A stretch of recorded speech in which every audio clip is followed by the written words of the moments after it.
Hello everyone, welcome to Edushield. आज हम continue करेंगे हमारी जीके सीरीज को। और इस सीरीज के अंदर जितने भी क्वेश्चंस करवाए गए हैं वो आपके एग्जाम पॉइंट ऑफ व्यू के लिए इंपॉर्टेंट होने वाले हैं, तो मेक श्योर कि आप वीडियो एंड तक देखें। तो चलिए वीडियो को स्टार्ट करते हैं।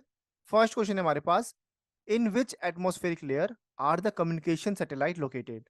ऑप्शन है आपके पास थर्मोस्फेयर, ट्रोपोस्फेयर, मेसोफेयर और स्ट्रेटोस्फेयर। ठीक है, तो इसका जो करेक्ट आंसर है वो होने वाला है आपका थर्मोस्फेयर। ठीक है, जो आपकी कम्युनिकेशन सैटेलाइट है वो कहाँ लोकेट करती है? आपके थर्मोस्फेयर रीजन के अंदर। ठीक है, तो आपको ये बात ध्यान रखनी है। तो ऑप्शन नंबर ए आपका थर्मोस्फेयर बिल्कुल करेक्ट आंसर है।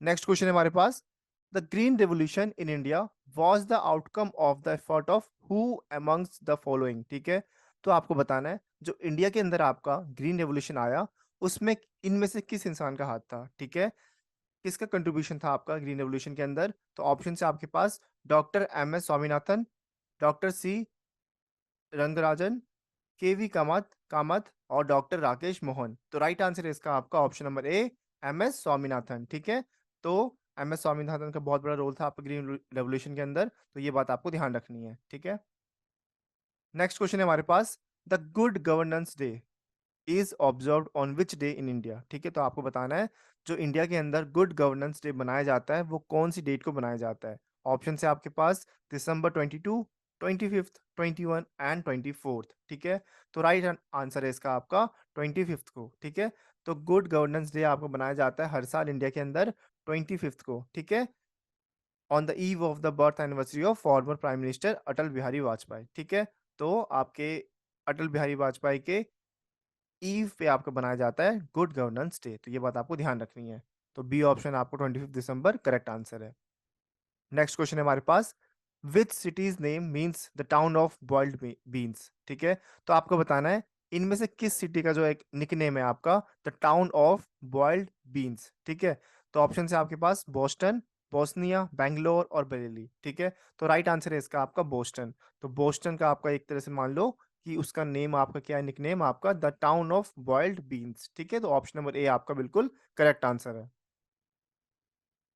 नेक्स्ट क्वेश्चन है हमारे पास, what was the symbol of death of Gautam Buddha. Option है आपके पास स्तूपा, बोधित्री, लायन एंड चैत्य। तो राइट आंसर है इसका आपका स्तूपा। ठीक है, तो आपको याद रखना ये चीज कि जो आपकी गौतम बुद्ध थे आपके, ठीक है, जो आपके गौतम बुद्धा थे उनके सिंबल ऑफ डेथ है वो क्या है आपका? स्तूपा है आपका। ठीक है, यहाँ पे आपका एक और क्वेश्चन बनता है।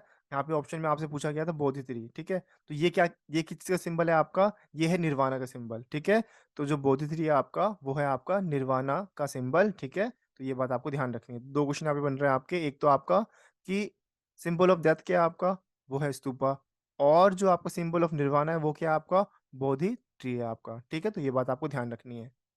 नेक्स्ट क्वेश्चन है हमारे पास, बाइंग एंड सेलिंग गुड्स। ठीक है, buying and selling goods over the internet is called, क्या कहते हैं उसको? ठीक है, ऑप्शन है आपके पास digital marketing, e commerce, net banking और ऑनलाइन शॉपिंग। तो राइट आंसर है इसका आपका ई कॉमर्स। ठीक है, तो जो बाइंग एंड सेलिंग होती है आपकी ओवर द इंटरनेट उसको क्या कहते हैं? आप ई कॉमर्स कहते हैं। ठीक है, अगला क्वेश्चन है हमारे पास, which is the first Indian company to be listed on Nasdaq. ठीक है, तो आपको बताना है इनमें से कौन सी पहली कंपनी थी जिसको लिस्ट किया गया नास्डॉक के ऊपर। ऑप्शन है आपके पास रिलायंस, टीसीएस, एचसीएल और इन्फोसिस। तो राइट आंसर होने वाला है आपका ऑप्शन नंबर डी, इन्फोसिस। ठीक है, तो सबसे पहली कंपनी थी जो कि नास्डॉक के ऊपर लिस्ट हुई थी तो वो थी आपकी इन्फोसिस। ठीक है, नेक्स्ट क्वेश्चन है हमारे पास, the vitamin that helps in blood clotting is, कौन सा विटामिन हेल्प करता है आपका ब्लड क्लोटिंग के अंदर? तो ऑप्शन है आपके पास vitamin C, vitamin D, vitamin E और विटामिन के। तो राइट आंसर होने वाला है इसका आपका विटामिन के। ठीक है, तो आंसर नंबर डी जो है आपका बिल्कुल करेक्ट आंसर है। ठीक है, नेक्स्ट क्वेश्चन है हमारा, प्योर बैंकिंग नथिंग एल्स। ठीक है, प्योर बैंकिंग नथिंग एल्स। ठीक है, ये किसका स्लोगन है आपका? कौन से बैंक का स्लोगन है आपका? Yes bank, SBI bank, Axis bank और एचडीएफसी बैंक। तो आपको बताना है इनमें से किस बैंक का स्लोगन है आपका ये। तो राइट आंसर है आपका एसबीआई बैंक। ठीक है, तो आपने काफी सारे एड्स पे सुना होगा ये चीज कि pure banking and nothing else. ठीक है, तो ये है आपका स्लोगन एसबीआई का, स्टेट बैंक ऑफ इंडिया का। ठीक है, नेक्स्ट क्वेश्चन है हमारे पास, Sagarmatha friendship is between which two countries. ठीक है, आपको बताना है इनमें से किस दो कंट्री का जो एक तरह से मान लो नेम है आपका, ठीक है, सागर माता फ्रेंडशिप, ये किस दो कंट्री के बीच में आपका है ये, ठीक है। तो ये है आपके ऑप्शन है आपके पास, Pakistan and China, Nepal and India, India and China, and China and Nepal, ठीक है। तो इनमें से किस के बीच में ये आपकी सागर माता फ्रेंडशिप है आपकी? तो ऑप्शन है आपके पास Pakistan China, Nepal and India, India and China, और चाइना एंड नेपाल। तो आपको बताना है राइट आंसर। तो इसका जो राइट आंसर है वो है आपका चाइना एंड नेपाल, ठीक है। तो ऑप्शन नंबर डी जो आपको बिल्कुल करेक्ट आंसर है, ठीक है। हमारे पास which Indian state has the least literacy rate? Option है आपके पास बिहार, राजस्थान, अरुणाचल प्रदेश और ओडिशा। तो आपको बताना है इनमें से कौन से स्टेट का लीस्ट लिटरेसी रेट है, ठीक है। तो करेक्ट आंसर है इसका आपका ऑप्शन नंबर ए, बिहार, ठीक है। तो बिहार का आपका सबसे कम लिटरेसी रेट है इंडिया के अंदर, तो ये आपका करेक्ट आंसर है, ठीक है। तो ए ऑप्शन आपको बिल्कुल राइट है।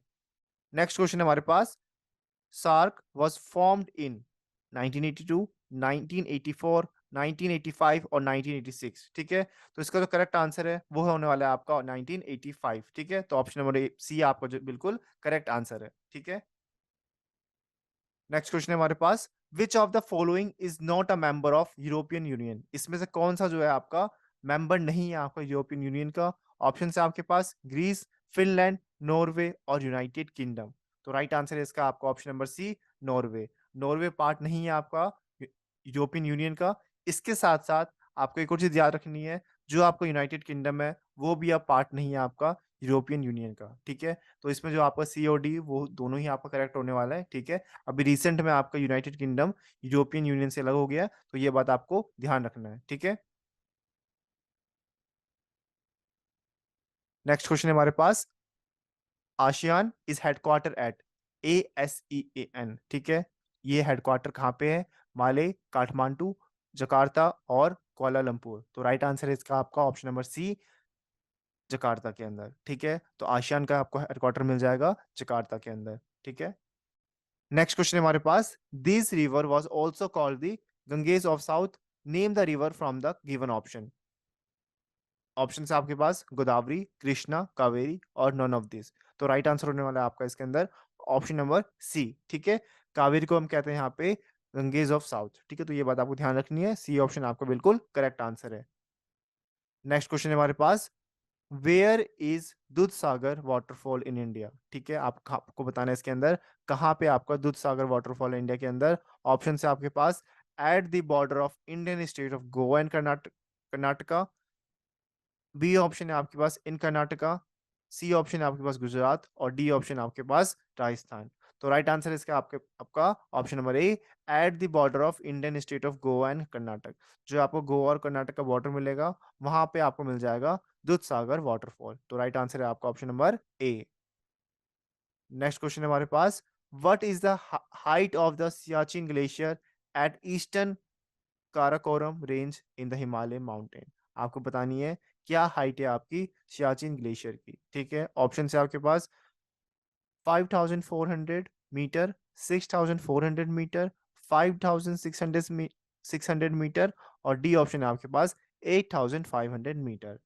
तो जो राइट आंसर है वो है आपका ऑप्शन नंबर ए, 5400 मीटर है आपकी सियाचिन ग्लेशियर की, ठीक है, जो कि आपका ईस्टर्न काराकोरम जो आपका रेंज है, ठीक है, हिमालय माउंटेन के अंदर, उसकी हाइट कितनी है आपकी 5400 मीटर। तो ऑप्शन नंबर ए आपको बिल्कुल करेक्ट आंसर है। नेक्स्ट क्वेश्चन है, when India's first cricket club was established? India का सबसे जो पहला क्रिकेट क्लब है वो कब आपको एस्टेब्लिश हुआ था? ऑप्शन है आपके पास 1792, 1793 इन दिल्ली, 1892 कलकत्ता, और डी ऑप्शन है आपके पास 1992 दिल्ली। तो राइट आंसर इसका होने वाला है आपका ऑप्शन नंबर ए, 1792 कलकत्ता के अंदर, ठीक है। तो ए ऑप्शन आपका बिल्कुल राइट आंसर है। नेक्स्ट क्वेश्चन है हमारे पास, when India national football team was established? कब इंडिया का नेशनल फुटबॉल टीम एस्टेब्लिश हुआ था? ऑप्शन है आपके पास 1937, 1938, 1940 और 1952। तो राइट आंसर होने वाला है इसका आपका ऑप्शन नंबर ए, 1937। तो ए ऑप्शन आपको बिल्कुल करेक्ट आंसर है। नेक्स्ट क्वेश्चन है हमारे पास, the first speaker of Lok Sabha was, ठीक है। तो ये क्वेश्चन आपके स्टैटिक जीके का पार्ट है, और इसमें आपको ध्यान रखना है ये जो क्वेश्चन है आपके वो एग्जाम के लिए इंपॉर्टेंट है आपके। तो इसमें आपसे पूछा गया पहला स्पीकर कौन था लोकसभा का। ऑप्शन है आपके पास K M Munshi, C Deshmukh, G V Mavalankar और एच जे कान्या।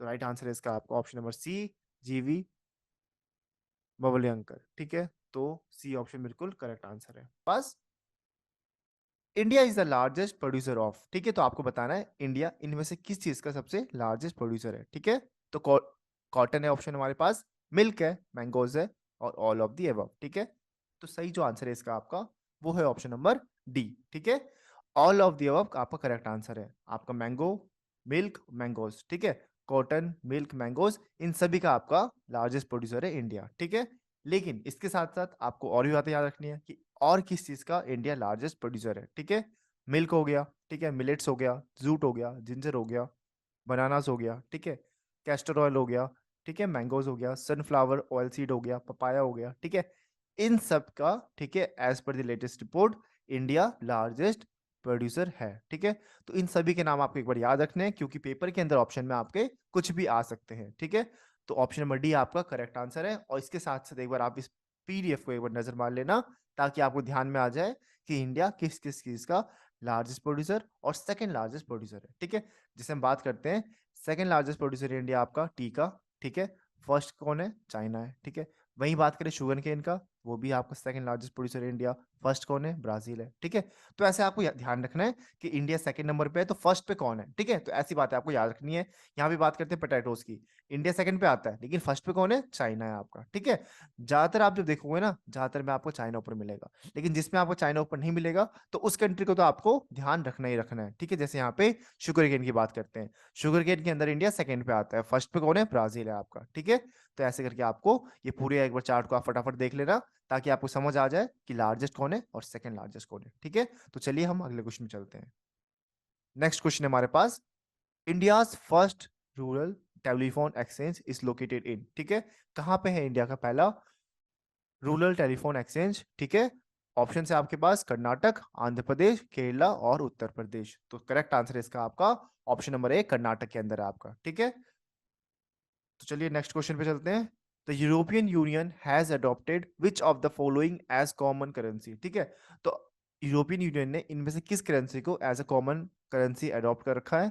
ऑप्शंस में आपके पास डॉलर, दिनार, येन और यूरो। ठीक है, तो बहुत इजी आंसर है इसका आपका। ठीक है, तो करेक्ट आंसर है इसका आपका ऑप्शन नंबर डी, यूरो। तो यूरो है आपका एक तरह से कॉमन करेंसी यूरोपियन यूनियन के अंदर। ठीक है, तो ये बात आपको ध्यान रखनी है। चलते हैं हमारे अगले क्वेश्चन की तरफ। अगला क्वेश्चन है हमारे पास, the trans Siberian railway 8960 kilometre connects dash in the west to dash in the east. ठीक है, मतलब कि ये जो ट्रेन चलती है ना आपकी, सबसे पहले तो लेंथ याद रखनी है आपको, सबसे बड़ी लेंथ है आपकी ये 8960 किलोमीटर। ये कनेक्ट करती है आपका वेस्ट में एक जगह और ईस्ट में दूसरी जगह। तो आपको दोनों जगह के नाम बताने हैं। ठीक है, ऑप्शंस में आपके पास मॉस्को, टास्केंट, पीटर्सबर्ग, ओम्स्क, फिर आपका मॉस्को, फिर उधर की दूसरी तरफ है आपका इरकुट्स। ठीक है, और फिर है आपका लास्ट ऑप्शन सेंट पीटर्सबर्ग, और आपका लास्ट ऑप्शन है आपका व्लादिवोस्तोक। ठीक है, तो यहाँ पे आपको बताना है करेक्ट आंसर क्या है इसका आपका। ठीक है, तो इसका जो करेक्ट आंसर है वो आपका ऑप्शन नंबर डी। ठीक है, सेंट पीटर्सबर्ग और व्लादिवोस्तोक। ठीक है, तो ये आपका करेक्ट आंसर है। ठीक है, चलते हैं हमारे अगले क्वेश्चन की तरफ। अगला क्वेश्चन हमारे पास, who was the only secretary general of UNO to have died while in the office। ठीक है, मतलब अब तक के यूएन के आपके एक तरह से मान लो जब जितने भी आपके सेक्रेटरी जनरल बने हैं उनमें से इनकी जो डेथ हुई है ना, वो हुई है आपके ऑफिस के अंदर, जब ये आपके एक तरह से हेड थे ना, तब आपकी इनकी डेथ हो गई थी। ठीक है, तो अब तक में ये इकलौते ही हैं, तो आपको उनका नाम बताना है। ठीक है, तो ऑप्शन में आपके पास है डैग, नेक्स्ट ऑप्शन है आपके पास ट्राइगव, और थर्ड ऑप्शन आपके पास कुर्थ, और लास्ट ऑप्शन आपके पास यू टेंट। ठीक है, तो इसका जो करेक्ट आंसर है वो है आपका option number A.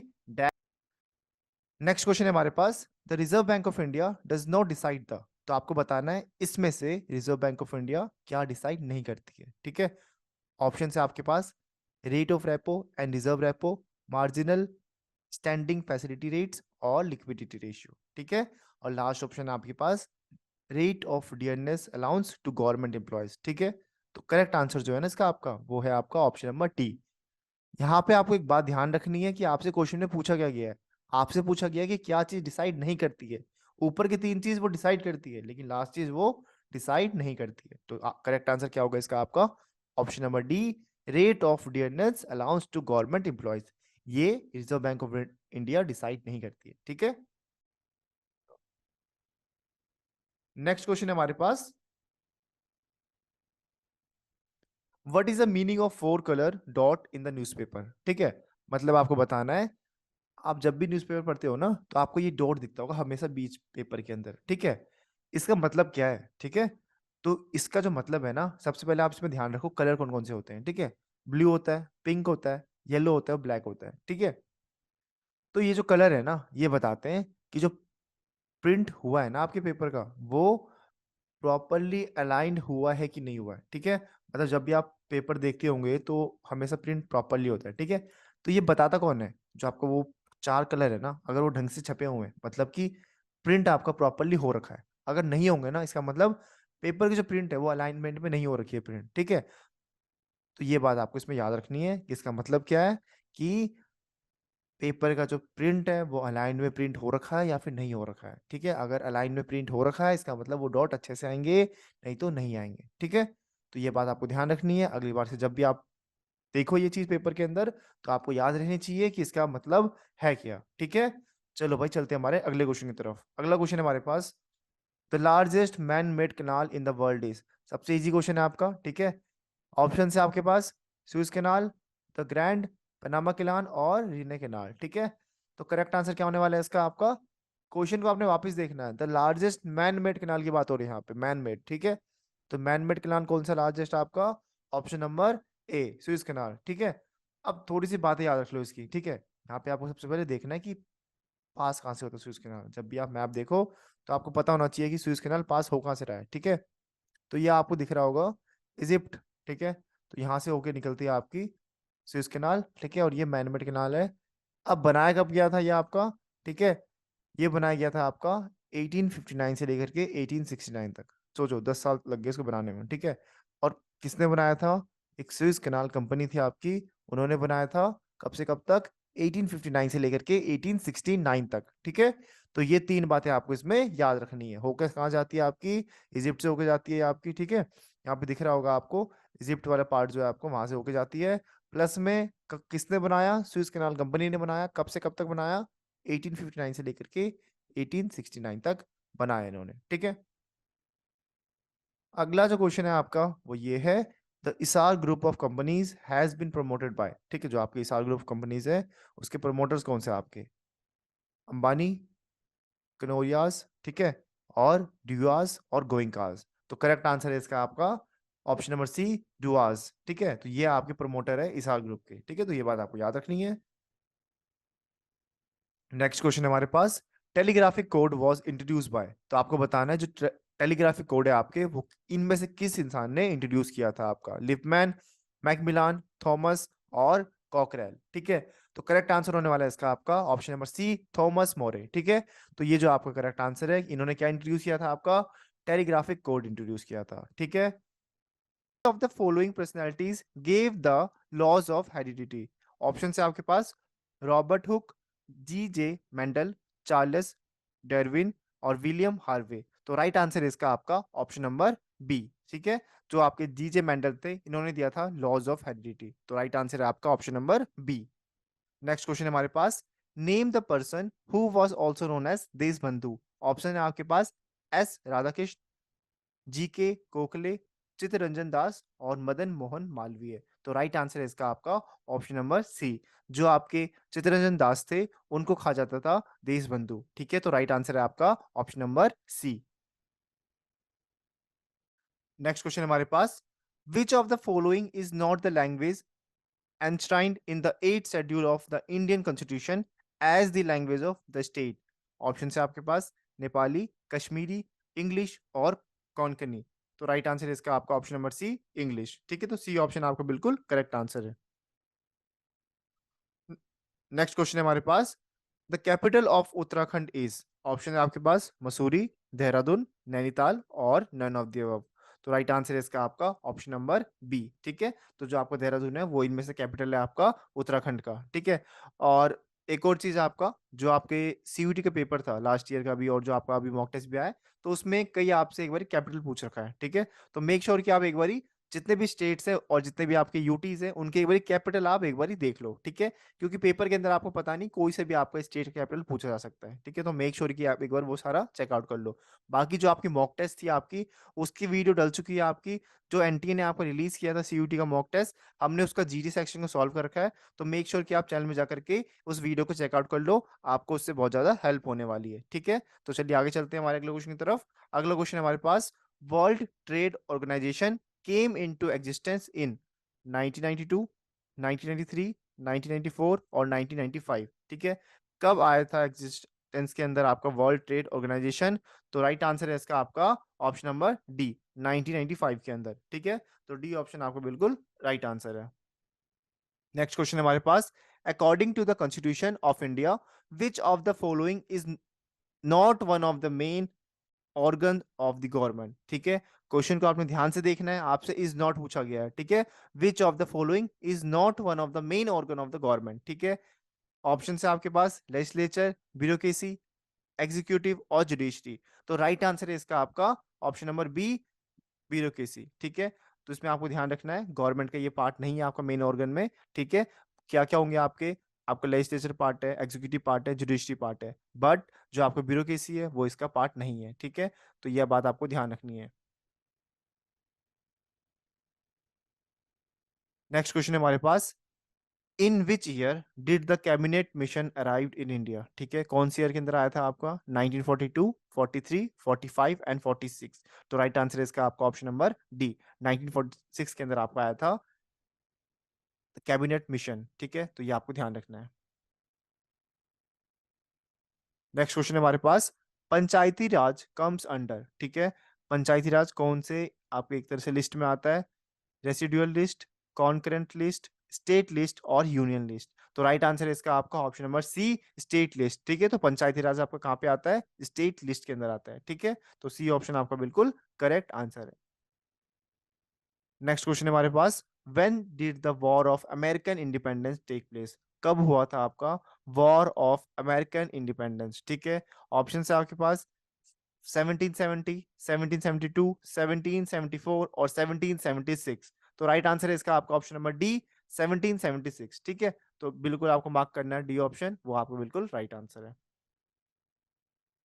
Next question, which of the following is the largest and the deepest ocean in the world, ठीक है। आपको बताना है इनमें से कौन सा आपका लार्जेस्ट और साथ ही साथ डीपेस्ट आपका ओशन है वर्ल्ड के अंदर। ऑप्शन है आपके पास आर्टिक, अटलांटिक, पैसिफिक और इंडियन। तो राइट आंसर है इसका आपका ऑप्शन नंबर सी, ठीक है। जो आपका पैसिफिक ओशन है वो आपका लार्जेस्ट भी है और साथ ही साथ आपका डीपेस्ट ओशन भी है आपका वर्ल्ड के अंदर। तो सी ऑप्शन आपका बिल्कुल हमारे पास, Grand Central Terminal, Park Avenue, New York is world largest railway station, highest railway station, longest railway station और नन ऑफ दी अबव। तो आपको बताना है जो आपका ग्रैंड सेंट्रल टर्मिनल है आपका, वो न्यूयॉर्क का क्या है सबसे बड़ा रेलवे स्टेशन है, या हाईएस्ट रेलवे स्टेशन है, या फिर लॉन्गेस्ट रेलवे स्टेशन है।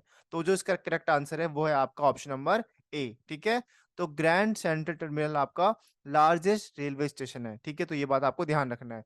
इसमें आपसे एक और सवाल पूछा जा सकता है कि वो सिचुएटेड कहाँ पे है, ठीक है। तो क्वेश्चन में आपको एक चीज दिख रही होगी न्यूयॉर्क, ठीक है। तो आपको याद रखना है ये चीज कि वो कहाँ पे है, वो है आपका न्यूयॉर्क के अंदर, ठीक है। तो ये बात आपको ध्यान रखनी है। नेक्स्ट क्वेश्चन है हमारे पास, governor is appointed by the, कौन अपॉइंट करता है गवर्नर को? Prime minister, president, chief justice of India और इलेक्शन कमिश्नर, ठीक है। तो इसका जो करेक्ट आंसर है वो है आपका option number B, B option आपका बिल्कुल करेक्ट आंसर है, ठीक है। तो इंडिया के अंदर जो आपको प्रेसिडेंट है वही आपके गवर्नर को अपॉइंट करता है, ठीक है। नेक्स्ट क्वेश्चन है हमारे पास, Hitler party which came into power in 1933 is known as, ठीक है। इनमें से किस नाम से जाना जाता था आपका हिटलर, आपकी जो पार्टी था वो? ऑप्शन है आपके पास लेबर पार्टी, नाजी पार्टी और आपका क्यू कुलेक्स क्लान और डेमोक्रेटिक पार्टी। तो करेक्ट आंसर है इसका आपका option number B, Nazi party, ठीक है। तो जो हिटलर था आपका, ठीक है, वो जो 1933 के अंदर पावर में आया, ठीक है, उसकी पार्टी का नेम क्या था आपका? नाजी पार्टी था, ठीक है। नेक्स्ट क्वेश्चन है हमारे पास, which of the following Sikh guru is know to have completed the Harmandir Sahib? Option है आपके पास गुरु अर्जुन देव, गुरु रामदास, गुरु हरगोविंद और गुरु अमरदास, ठीक है। तो करेक्ट आंसर है इसका आपका ऑप्शन नंबर ए गुरु अर्जुन देव। ठीक है, तो ये बात आपको ध्यान रखनी है, गुरु अर्जुन देव आपका बिल्कुल करेक्ट आंसर है। नेक्स्ट क्वेश्चन है हमारे पास, who among the following build the Red Fort in Delhi. ठीक है, दिल्ली में जो आपका रेड फोर्ट सिचुएटेड है वो इनमें से किसने आपका बनवाया था। ठीक है, ऑप्शन है आपके पास कुतुब उद्दीन ऐबक, शेर शाह सूरी, शाहजहां और अकबर। ठीक है, तो राइट आंसर है इसका आपका ऑप्शन नंबर सी, शाहजहां। ठीक है, तो शाहजहां के द्वारा आपको कंस्ट्रक्ट करवाया गया था। ठीक है, कब? 1639 के अंदर, और ये बात आपको इसमें ध्यान रखनी है। ठीक है, तो ऑप्शन नंबर क्या है आपका सही? सी ऑप्शन सही है।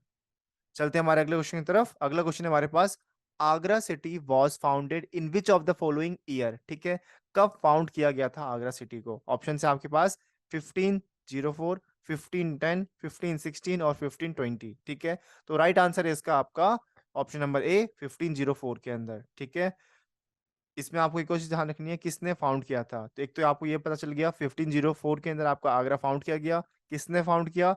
सिकंदर लोदी ने फाउंड किया। ठीक है, तो ये बात आपको ध्यान देनी है। ठीक है, तो यहाँ पे दो क्वेश्चन कवर होते हैं, आगरा किसके द्वारा फाउंड किया गया था और कब आपका फाउंड हुआ है। ठीक है, तो ये बात आपको ध्यान रखनी है। Which of the following led the foundation of Lodi dynasty. Option है आपके पास सिकंदर लोधी, इब्राहिम लोधी, बहलोल लोधी, और डी ऑप्शन है आपके पास नन ऑफ द अबव। तो राइट आंसर है इसका option number C, Bahlol Lodi. ठीक है, तो सी ऑप्शन आपका बिल्कुल करेक्ट आंसर है।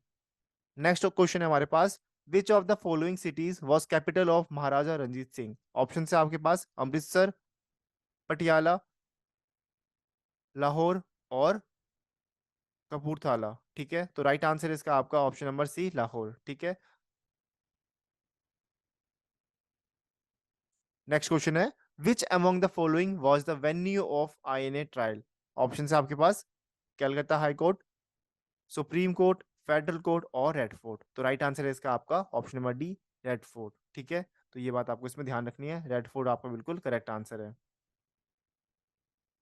नेक्स्ट क्वेश्चन है हमारे पास, which of the following events took place during the viceroyship of lord reading.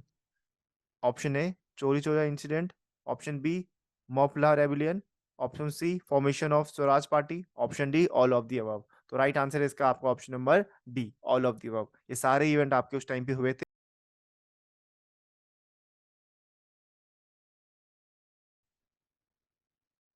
Doing business report is prepared by which of the following agencies every year. ठीक है, तो question में आपसे पूछा गया है, जो आपकी एक रिपोर्ट आती है डूइंग बिजनेस, ठीक है, वो इनमें से किस एजेंसी जो है आपकी वो हर साल प्रिपेयर करती है। ठीक है, ऑप्शन है आपके पास Asian development bank, world trade organisation, international monetary fund और वर्ल्ड बैंक।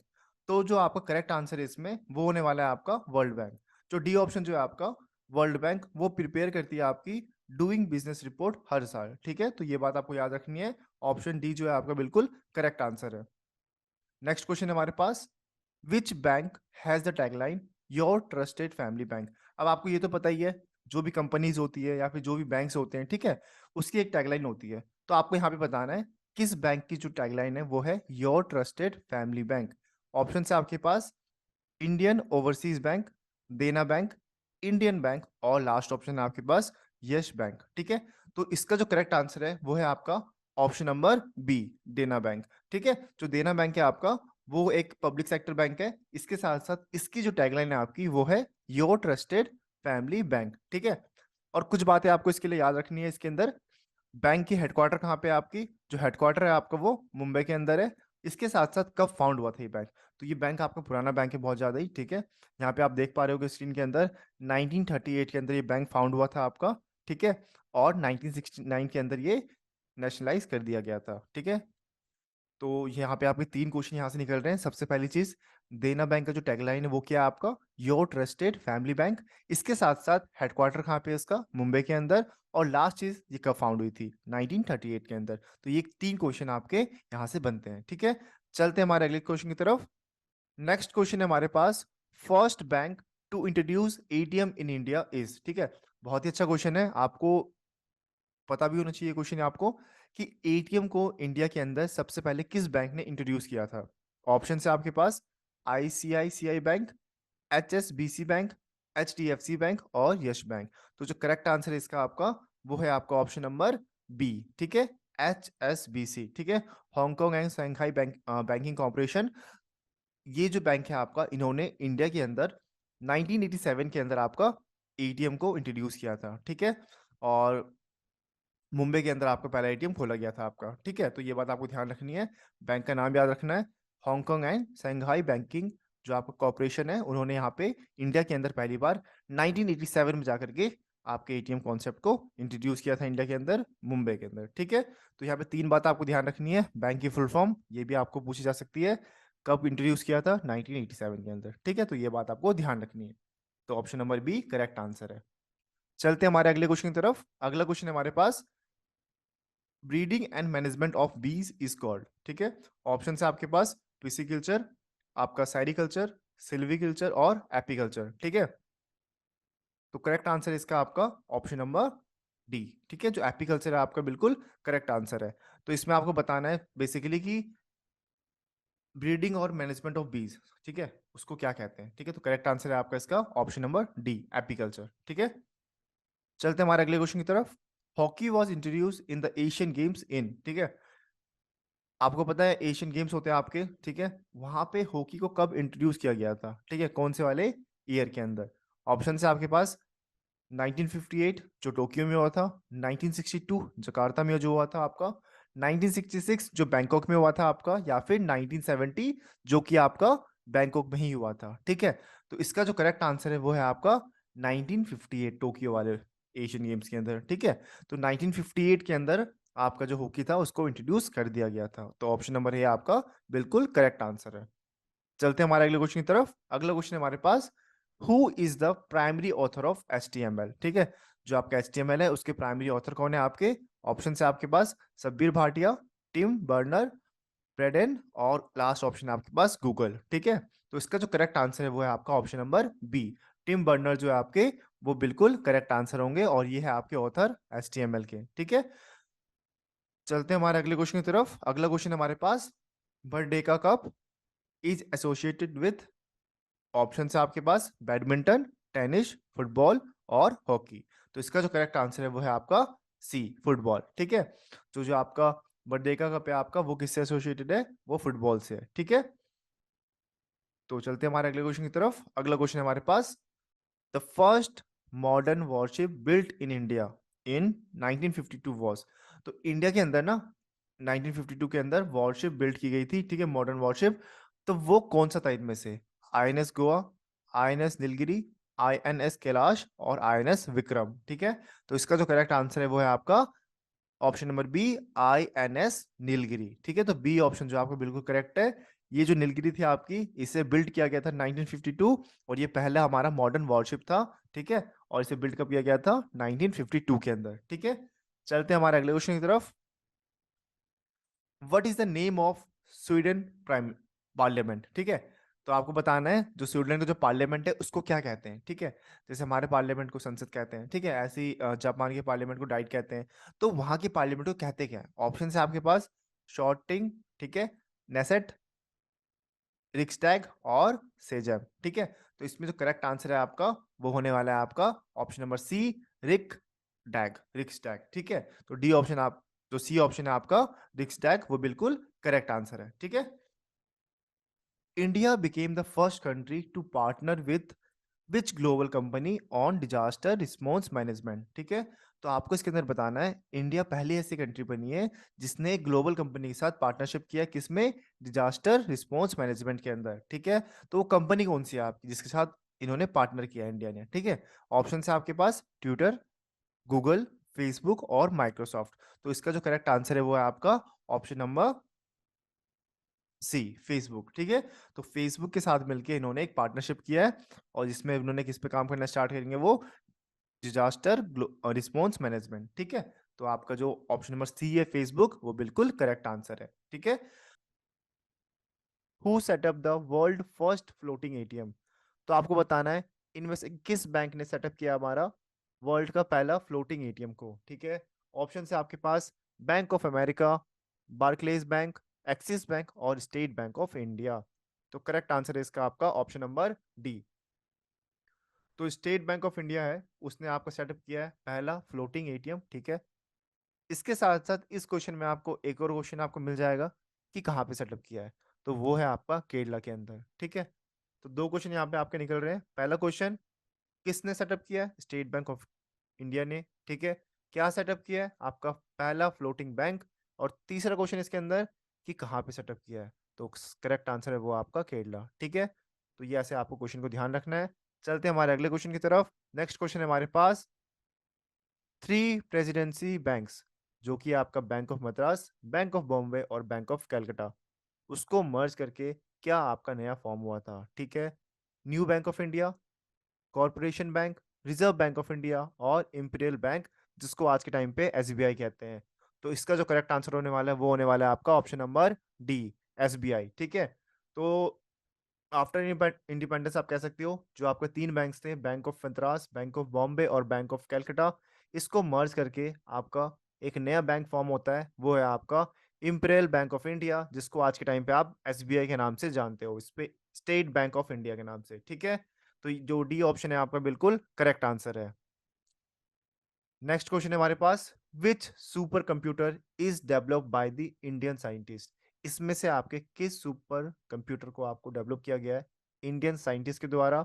ऑप्शन है आपके पास सुपर 3, परम 808, सुपर 149 और परम 8000। ठीक है, तो करेक्ट आंसर होने वाला है इसका आपका ऑप्शन नंबर डी, परम 8000। ठीक है, तो ये डेवलप किया गया था आपके इंडियन साइंटिस्ट के द्वारा। ठीक है, आप नीचे फोटो भी देख पा रहे होंगे, इस तरह का आपको दिखता है आपका ये सुपर कंप्यूटर। ठीक है, नेम आपको उसको ध्यान रखना है। ठीक है, और कब लॉन्च किया गया था इस डेट को भी आपको ध्यान रखना है, 1 जुलाई 1991। ठीक है, और ये पहला सुपर कंप्यूटर है आपका जो कि इंडियन साइंटिस्ट ने लॉन्च किया था 1 जुलाई 1991 को। ठीक है, तो ये सारी बातों का आपको ध्यान रखना है। ठीक है, चलते हैं हमारे अगले क्वेश्चन की तरफ। अगला क्वेश्चन है हमारे पास, which airport is named as Pandit Deendayal Upadhyay airport? इसमें से किस एयरपोर्ट को आप क्या बुलाते हो? पंडित दीनदयाल उपाध्याय एयरपोर्ट के नाम से भी जानते हो। तो इसके ऑप्शन है आपके पास गोरखपुर, दिल्ली, गुजरात और आगरा। तो ऑप्शन है, जो करेक्ट आंसर है इसका आपका वो है आपका ऑप्शन नंबर डी, जो आगरा है आपका, वो आपका बिल्कुल करेक्ट आंसर है। ठीक है, तो डी ऑप्शन बिल्कुल करेक्ट आंसर है, उसको रीनेम कर दिया गया था दीनदयाल उपाध्याय एयरपोर्ट। ठीक है, चलते हैं हमारे अगले क्वेश्चन की तरफ। Which state government has launch Pashu Bazaar website for online cattle sale? ठीक है, तो ये बहुत ही अच्छा क्वेश्चन है आपके लिए। आपको बताना है किस स्टेट गवर्नमेंट ने लॉन्च किया है आपका वेबसाइट पशु बाजार, जहां पे ऑनलाइन सेलिंग होती है आपकी कैटल की। ठीक है, तो ऑप्शन है आपके पास तेलंगाना, आंध्र प्रदेश, हरियाणा और गुजरात। किस स्टेट ने ये स्टेप लॉन्च किया आपका? ठीक है, तो करेक्ट आंसर इसका आपका ऑप्शन नंबर ए, तेलंगाना ने। ठीक है, तो तेलंगाना ने आपका लॉन्च किया पशु बाजार वेबसाइट। ठीक है, for the online sale of cattle. ठीक है, तो ये आपका करेक्ट आंसर है। नेक्स्ट क्वेश्चन है हमारे पास, NASA and ISRO to come together to inspect oldest civilisation site in? कहाँ पे है ये ओल्डेस्ट सिविलाइजेशन साइट? ऑप्शन है आपके पास गुजरात, राजस्थान, हरियाणा एंड तेलंगाना। तो करेक्ट आंसर है इसका आपका हरियाणा। ठीक है, तो जो ऑप्शन नंबर सी है आपका वो बिल्कुल ही करेक्ट आंसर है। और ये जो विलेज है आपका वो कुनाल विलेज है, और ये कौन से डिस्ट्रिक्ट में पड़ता है आपका? फतेहाबाद डिस्ट्रिक्ट के अंदर। ठीक है, तो option number C correct answer है। Next question. The world largest refinery and petrochemical complex will be set up in which Indian state? कहाँ पे सेटअप की जा रही है आपकी world largest refinery and petrochemical complex? Option है आपके पास आंध्र प्रदेश, उत्तराखंड, तेलंगाना और महाराष्ट्र। तो राइट आंसर है इसका आपका ऑप्शन नंबर डी, महाराष्ट्र। ठीक है, तो महाराष्ट्र जो आपका वो बिल्कुल करेक्ट आंसर है। नेक्स्ट क्वेश्चन है आपके पास, it is not advisable to sleep under a tree at night because of the release of? देखो, बचपन से ही हम सुनते आ रहे हैं कि रात में आपको पेड़ के नीचे नहीं सोना चाहिए। ठीक है, क्या रीजन है इसके पीछे? आपको वो रीजन बताना है। ए ऑप्शन है आपके पास oxygen in a lesser quantity, B option है आपके पास ऑक्सीजन इन लार्ज अमाउंट। ठीक है, और सी ऑप्शन है आपके पास कार्बन मोनोऑक्साइड, और डी ऑप्शन है आपके पास कार्बन डाइऑक्साइड। तो मतलब इस किस केमिकल की वजह से आपके किस रिलीज होने की वजह से आपको मना किया जाता है कि रात को नहीं सोना चाहिए पेड़ के नीचे? तो करेक्ट आंसर है इसका आपका option number D, carbon dioxide. बचपन से आप पढ़ते आ रहे हो कि कार्बन डाइऑक्साइड जो है रात को वो बहुत ज्यादा रिलीज करते हैं, इसलिए हमें पेड़ के नीचे नहीं सोना चाहिए। ठीक है, क्योंकि हमें चाहिए क्या, इंसान को चाहिए क्या? ऑक्सीजन चाहिए। ठीक है, लेकिन वो रात के टाइम में क्या ज्यादा छोड़ते हैं आपके, कार्बन डाइऑक्साइड छोड़ते हैं। ठीक है, तो ये आपको ध्यान रखना है। चलते हैं हमारे अगले क्वेश्चन की तरफ। अगला क्वेश्चन है हमारे पास, world largest biofuel plant with production capacity of 110 million litres of fuel annually has been set up in. कहाँ पे सेटअप किया जा रहा है भाई? ऑप्शन है आपके पास चाइना, इंडिया, ब्राजील और यूएसए। तो राइट आंसर है इसका आपके पास ऑप्शन नंबर सी, ब्राजील। तो ब्राजील जो होगा आपका बिल्कुल करेक्ट आंसर है। अगला क्वेश्चन है हमारे पास, first bank to introduce credit card in India. देखो बहुत बढ़िया क्वेश्चन है, आप सभी क्रेडिट कार्ड यूज कर रहे हैं या फिर आपके पेरेंट्स यूज कर रहे होंगे, तो आपको ये बताना है इंडिया के अंदर कौन सी पहली बैंक थी जिन्होंने इंट्रोड्यूस किया आपके क्रेडिट कार्ड के अंदर, क्रेडिट कार्ड को लॉन्च किया एक तरह से उन्होंने, इंट्रोड्यूस किया इन्होंने। तो ऑप्शन है आपके पास HSBC bank, ICICI bank, State Bank of India, Central Bank of India. तो राइट आंसर है इसका आपका सेंट्रल बैंक ऑफ इंडिया। ठीक है, तो सेंट्रल बैंक ऑफ इंडिया पहली बैंक थी इंडिया के अंदर जिन्होंने इंट्रोड्यूस किया आपके क्रेडिट कार्ड को इंडिया के अंदर। इसके साथ साथ जो आपके बाकी बैंक्स थे उन्होंने भी तो कुछ पहला पहला कुछ काम किया होगा। ठीक है, तो पहला एटीएम किसने इंट्रोड्यूस किया, वो है आपका HSBC बैंक। कब किया? 1987 के अंदर। तो सोचो पहला एटीएम आपका कब लॉन्च हुआ इंडिया के अंदर, वो हुआ है आपका 1987 के अंदर। इंटरनेट बैंकिंग आपके किस बैंक ने पहली बार किया आपका, वो था आपका ICICI बैंक। ये भी आपका ऑप्शन ठीक है। इसमें अभी आपके क्वेश्चन कितने बन रहे हैं, 4 क्वेश्चन बन रहे हैं एक्स्ट्रा। ठीक है, पहला बैंक जिसने इंट्रोड्यूस किया म्यूचुअल फंड्स को, वो कौन था आपका, स्टेट बैंक ऑफ इंडिया। ठीक है, देखो एक क्वेश्चन से आपके 3-4 क्वेश्चन निकल चुके हैं। पहला क्वेश्चन आपका बन गया यहाँ पे कि क्रेडिट कार्ड किसने लॉन्च किया, मतलब किस बैंक ने इंट्रोड्यूस किया एक तरह से मान लो, वो था आपका सेंट्रल बैंक ऑफ इंडिया। दूसरा पहला एटीएम HSBC। तीसरा फर्स्ट बैंक जिसने इंट्रोड्यूस किया इंटरनेट बैंकिंग को, वो था आपका ICICI बैंक। और फोर्थ क्वेश्चन आपके इसमें बन सकता है, first bank to introduce mutual fund, वो है आपका स्टेट बैंक ऑफ इंडिया। तो इन चारों क्वेश्चन को आपको ध्यान रखना है, पेपर के अंदर आपके कोई से भी क्वेश्चन पूछे जा सकते हैं। आपके पास the largest fresh water lake in India is. ठीक है, तो आपको क्वेश्चन में बताना है कि जो लार्जेस्ट फ्रेश वाटर लेक है वो कौन सा है इनमें से इंडिया के अंदर, पुलिकट लेक, रेनाम लेक, चिलिका लेक और कोलेरू लेक। तो करेक्ट आंसर जो होने वाला है वो आपका होने वाला है option number D, Kolleru lake. ठीक है, तो कोलेरू लेक जो है आपका one of the largest fresh water lake है इंडिया के अंदर। तो डी ऑप्शन आपका बिल्कुल करेक्ट आंसर है। ठीक है, नेक्स्ट क्वेश्चन है हमारे पास, telecom company Nokia belongs to which country. तो नोकिया फोन तो लगभग सभी ने यूज किया होगा यहाँ पे। तो आपका क्वेश्चन दे रखा है यहाँ पे कि नोकिया कंपनी यहाँ पे किस कंट्री से बिलोंग करती है। तो ऑप्शन है आपके पास डेनमार्क, USA, स्वीडन और फिनलैंड। तो करेक्ट आंसर है इसका आपका फिनलैंड। ठीक है, तो डी ऑप्शन आपको बिल्कुल करेक्ट आंसर है। ठीक है, नेक्स्ट क्वेश्चन है हमारे पास, first Indian women to participate in Olympics. तो आपको सिंपल सा आंसर देना है, पहली इंडियन वुमेन कौन थी ओलंपिक्स में पार्टिसिपेट करने वाली। ठीक है, ऑप्शन है आपके पास कर्णम मलेश्वरी, मैरी कॉम, PV सिंधु और गीता फोगाट। तो करेक्ट आंसर है इसका आपका option number A, Karnam Malleswari. ठीक है, तो ये इंडिया की तरफ से पहली वुमेन थी। ठीक है, और इन्होंने एक ब्रॉन्ज मेडल भी जीता था आपका सिडनी ओलंपिक्स के अंदर। ठीक है, वेट लिफ्टिंग में इन्होंने मेडल जीता था 69 केजी कैटेगरी के अंदर। तो देखो यहाँ पे 2-3 क्वेश्चन बन रहे हैं आपके। सबसे पहला क्वेश्चन आपको बना कि पहली इंडियन वुमेन कौन थी जीतने वाली, वो थी आपकी कर्णम मलेश्वरी। ठीक है, इसके साथ साथ कौन सा मेडल जीता था उन्होंने, ब्रॉन्ज मेडल। कौन से स्पोर्ट्स में जीता था, वो था आपका वेट लिफ्टिंग। ठीक है, तो ये सारी चीजें आपकी क्वेश्चन में कन्वर्ट हो सकते हैं। तो ये तीनों बातों का ध्यान रखना है। पहला क्वेश्चन था आपके पास कि इन्होंने कौन सा मेडल जीता, ब्रॉन्ज मेडल। पहली इंडियन वीमेन थी हमें मेडल दिलवाने वाली, सबसे पहली थी वो आपकी। ठीक है, कहाँ पे दिलवाया इन्होंने मेडल, सिडनी ओलंपिक्स के अंदर दिलवाया। और इसके साथ साथ कौन से स्पोर्ट्स में दिलवाया, वो था आपका वेट लिफ्टिंग। ठीक है, तो ये तीन की तीन बातें आपको ध्यान रखनी है। चलते हैं हमारे अगले क्वेश्चन की तरफ।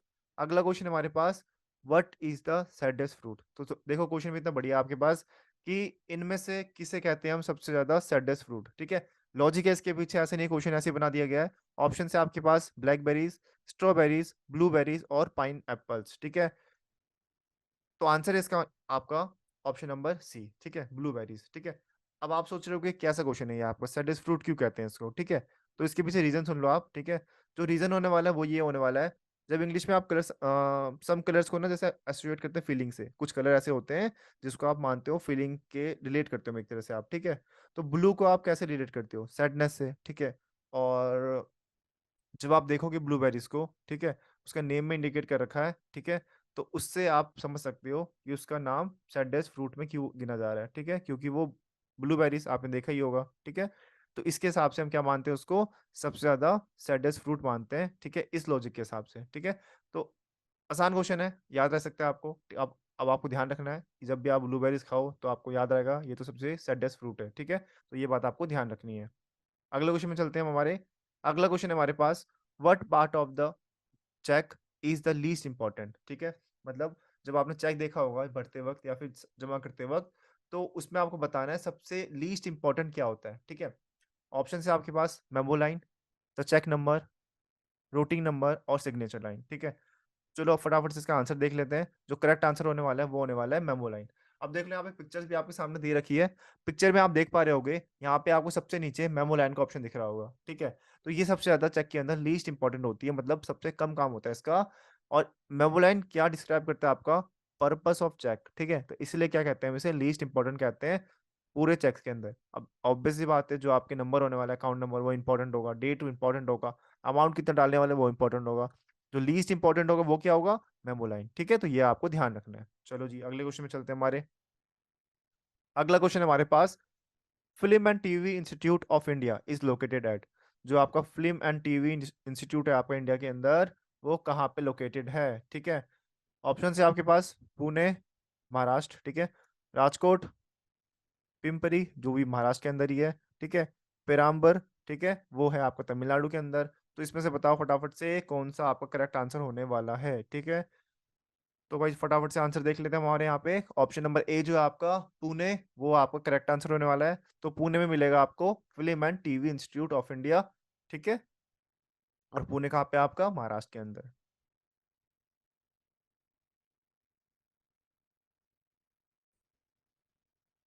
चलते हैं हमारे अगले क्वेश्चन की तरफ। First China war was fought between. जो पहला चाइना वॉर था वो किस किस के बीच लड़ी गई थी, ठीक है। ऑप्शन है आपके पास China and Britain, China and France, China and Egypt और चाइना और ग्रीक। तो करेक्ट आंसर होने वाला है इसका आपका चाइना एंड ब्रिटेन, ठीक है। तो फर्स्ट जो आपकी चाइना वॉर थी वो किसके बीच लड़ी गई थी, चाइना और ब्रिटेन के बीच में, ठीक है। नेक्स्ट क्वेश्चन है हमारे पास, the oldest type of energy known to man. इंसानों को काफी एनर्जी के बारे में पता है, लेकिन आपको बताना है सबसे पुरानी जो एनर्जी है ना जो इंसान को पता थी, ठीक है, वो कौन सी है आपकी। ऑप्शन है आपके पास जियो thermal energy, solar power, wind power और टिडल पावर, ठीक है। तो करेक्ट आंसर होने वाला है इसका आपका जियो थर्मल एनर्जी, ठीक है। तो ये जो थी सबसे पुरानी एनर्जी जो इंसानों को पता है वो है आपकी जियो थर्मल एनर्जी। तो ऑप्शन नंबर ए आपका बिल्कुल करेक्ट आंसर है। नेक्स्ट क्वेश्चन है हमारे पास, Panchayati Raj form of rural government was first adopted by. आपको बताना है जो 1993 हुआ, अमेंडमेंट हुए काफी सारे, ठीक है, उसके बाद से थर्ड सिस्टम आया आपका, ठीक है। थर्ड टाइप ऑफ गवर्नमेंट आई आपकी, उसमें से वन ऑफ दी थी पंचायती राज जो गांव में हुई आपकी। आपको बताना है कौन से यहाँ पे स्टेट ने सबसे पहले अडॉप्ट किया इसको। ऑप्शन है आपके पास Rajasthan and Madhya Pradesh, Rajasthan and waste Bengal, Rajasthan and Andhra Pradesh और राजस्थान एंड उत्तर प्रदेश। तो करेक्ट आंसर है इसका आपका राजस्थान एंड आंध्र प्रदेश। ये सबसे पहली स्टेट थी जिन्होंने अडॉप्ट किया आपके रूरल गवर्नमेंट, ठीक है, पंचायती राज सिस्टम को, ठीक है। तो ये आपको ध्यान रखना है। करेक्ट आंसर क्या है आपका राजस्थान और आंध्र प्रदेश, ठीक है। नेक्स्ट क्वेश्चन पे चलते हैं हमारे। विच of the following disease is not caused by virus. तो इनमें से कौन सी बीमारी वायरस के थ्रू नहीं होती है। ऑप्शन है आपके पास चिकन पॉक्स, डेंगू, क्लोरिया और पोलियो। तो राइट आंसर है इसका आपका cholera. One people one state one leader was the policy of. तो आपको इसमें बताना है ये जो पॉलिसी है आपकी वन पीपल वन स्टेट और वन लीडर, ये इनमें से किन लीडर ने आपकी चूज की थी, ठीक है। तो ऑप्शन है आपके पास स्टालिन, हिटलर, लेनिन और मुसोलिन। तो सबसे जो करेक्ट आंसर है इसका आपका वो है आपका ऑप्शन नंबर बी, हिटलर। तो हिटलर ने आपकी जो पॉलिसी थी वो अपनाई थी वन पीपल वन स्टेट और वन लीडर की, ठीक है। नेक्स्ट क्वेश्चन है हमारे पास, the most important small scale industry in India is the. Option है आपके पास टेक्सटाइल, पेपर, हैंडलूम और जूट। तो आपको बताना है इनमें से कौन सी सबसे ज्यादा इंपॉर्टेंट स्मॉल स्केल इंडस्ट्री है। तो करेक्ट आंसर है इसका आपका option number C, handloom industry, ठीक है। नेक्स्ट क्वेश्चन पे चलते हैं हम अपने। तो थर्ड क्वेश्चन है हमारे पास, G15 is an economic grouping of, option है आपके पास first world nation, second world nation, third world nations और फोर्थ वर्ल्ड नेशंस। तो इसमें जो आपका करेक्ट आंसर होने वाला है वो होने वाला है आपका option number C, third world nations. तो इसके अंदर जो आपको और बातें याद रखनी है वो सबसे पहले ये बात रखनी है। पहली बात तो ये कि G15 क्या है, ये आपकी इकोनॉमिक ग्रुपिंग है किसकी, थर्ड वर्ल्ड नेशंस की। इसके साथ साथ इसके अंदर जो कंट्रीज है आपको उसके नेम थोड़े याद रखने पड़ेंगे। तो कंट्रीज जो है इसके अंदर वो है आपका Algeria, Argentina, Brazil, Chile, Egypt, India, Indonesia, Iran, Jamaica, Kenya, Malaysia, Mexico, Nigeria, Peru, Senegal, Sri Lanka, Venezuela और जिम्बाब्वे। इसमें जो आपका इंपॉर्टेंट चीज आपने यहाँ पे नोटिस की होगी कि इंडिया भी जो है आपका वो G15 का पार्ट है, ठीक है। तो ये बात आपको इसमें ध्यान रखनी है। अगली बात, नाम में दिख रहा होगा आपको G15, लेकिन ऐसा नहीं है कि इसके अंदर 15 कंट्री अभी भी है। कंट्रीज के जो नंबर है वो बढ़ चुके हैं। इसमें जो अभी टोटल नंबर ऑफ कंट्रीज है इस ग्रुप के अंदर वो बढ़ चुके हैं 18 तक, ठीक है। लेकिन नेम अभी तक आपका चेंज नहीं किया गया है। लेकिन मेंबर्स कितने हैं आपके इस कंट्री के अंदर, 18 है आपके, ठीक है। तो ये G15 जो आपके ग्रुप है इसके अंदर कितने मेंबर्स है, 18 मेंबर्स है। ये हो गई आपकी दूसरी बात। अब जो आपकी जो फर्स्ट वर्ल्ड है आपका, फर्स्ट वर्ल्ड नेशन और सेकंड वर्ल्ड नेशन, ये किसे कहते हैं। सबसे पहली चीज, जो फर्स्ट वर्ल्ड नेशन है आपका, ये उन ग्रुप्स को कहेंगे जिसके जो व्यूज है वो आपके नाटो से मिलते हैं, ठीक है। इसके साथ साथ इसके जो मेंबर नेशन है वो है आपका यूनाइटेड स्टेट ऑफ अमेरिका, ठीक है। अगली बात करते हैं सेकेंड वर्ल्ड नेशन की। तो ये उन कंट्रीज को आप रेफर करोगे जो भी आपके सपोर्ट करते हैं कम्युनिज्म की तरफ और सोवियत यूनियन की तरफ, ठीक है। तो आपको इसमें आइडिया लग रहा होगा, जब भी मैंने बात करी सोवियत यूनियन की तो आपको इसमें रशिया का नाम याद आ रहा होगा, ठीक है। तो हाँ, रशिया जो इसका मेंबर है सेकेंड वर्ल्ड नेशन का, ठीक है। तो फर्स्ट वर्ल्ड नेशन का मेंबर कौन है, यूएसए। सेकेंड वर्ल्ड नेशन का मेंबर कौन है आपका, रशिया। और थर्ड वर्ल्ड के अंदर जो इंपॉर्टेंट कंट्री आपको दिख रही होगी वो इंडिया दिख रही है आपको यहाँ पे। तो इंडिया जो है आपका थर्ड वर्ल्ड नेशन का मेंबर है, ठीक है। तो ये तीनों के बारे में आपको ध्यान रखना है। पेपर में आपके किसी भी तरह से एमसीक्यू बन के आ सकते हैं। कंट्री कौन सी पूछी जा सकती है ये भी आ सकता है। फर्स्ट वर्ल्ड के बारे में भी पूछा जा सकता है आपसे, सेकंड के बारे में भी, थर्ड वर्ल्ड के बारे में भी। तो ये आपको पीडीएफ एक बार ध्यान से देखना है, तब आगे आपको बढ़ना है, ठीक है। तो ये था आपका इसका आंसर, थर्ड वर्ल्ड नेशन, ठीक है। चलते हैं हमारे अगले क्वेश्चन की तरफ। फोर्थ क्वेश्चन है हमारे पास, which country has this is the root of all evil return on its coin. देखो, सभी के सिक्के होते हैं आपके, ठीक है। इंडिया का अपना सिक्का है, और भी कंट्रीज होगी उनके सिक्के होंगे, ठीक है। तो आपको बताना है किस कंट्री ने अपने सिक्के के ऊपर ये लिखा हुआ है कि this is the root of all evil, ठीक है। तो ऑप्शन है आपके पास इटली, वेटिकन सिटी, क्यूबा और रशिया, ठीक है। तो इसका जो करेक्ट आंसर होने वाला है वो होने वाला है आपका ऑप्शन नंबर बी। तो सोचो, जो वेटिकन सिटी है आपकी, उसने आपके सिक्के के ऊपर ही लिख रखा है कि this is the root of all evil. जितनी भी परेशानियां होती है आपकी, ये यहीं से शुरू होती है। ये आपने उस कंट्री ने अपने सिक्के के ऊपर लिखी दिया है, ठीक है। तो कंट्री का नाम आपको याद रखना है। बढ़िया क्वेश्चन है ये आपका। ऑप्शन नंबर बी है आपका वेटिकन सिटी, बहुत ही सही आंसर है, ठीक है। चलते हैं हमारे अगले क्वेश्चन के ऊपर। अगला क्वेश्चन हमारे पास, at which particular place on earth are days and night of equal length always, ठीक है। मतलब एक बात बताओ, अभी जो आप बात करोगे इंडिया के अंदर, ठीक है। तो दिन रात मतलब कभी बड़ी हो सकती है, छोटी हो सकती है, लेकिन क्वेश्चन में आपसे क्या पूछा गया है, कि क्वेश्चन में आपसे पूछा गया है किस प्लेस के अंदर आपके जो दिन होते हैं और रात होते हैं वो इक्वली लेंथ में डिवाइड होते हैं, ठीक है। तो आपको ये बताना है। ऑप्शन है आपके पास प्राइम मीडियन, पोल्स, इक्वेटर और कहीं पे भी नहीं, ठीक है। तो इसका जो करेक्ट आंसर है ना वो होने वाला है आपका ऑप्शन नंबर सी, इक्वेटर, ठीक है। जब आप इक्वेटर पे जाओगे ना, तो जो दिन की लेंथ होगी, डे की लेंथ होगी वो भी सेम होगी, और नाइट की लेंथ होगी वो भी सेम होगी। तो बढ़िया क्वेश्चन है ये भी आपका।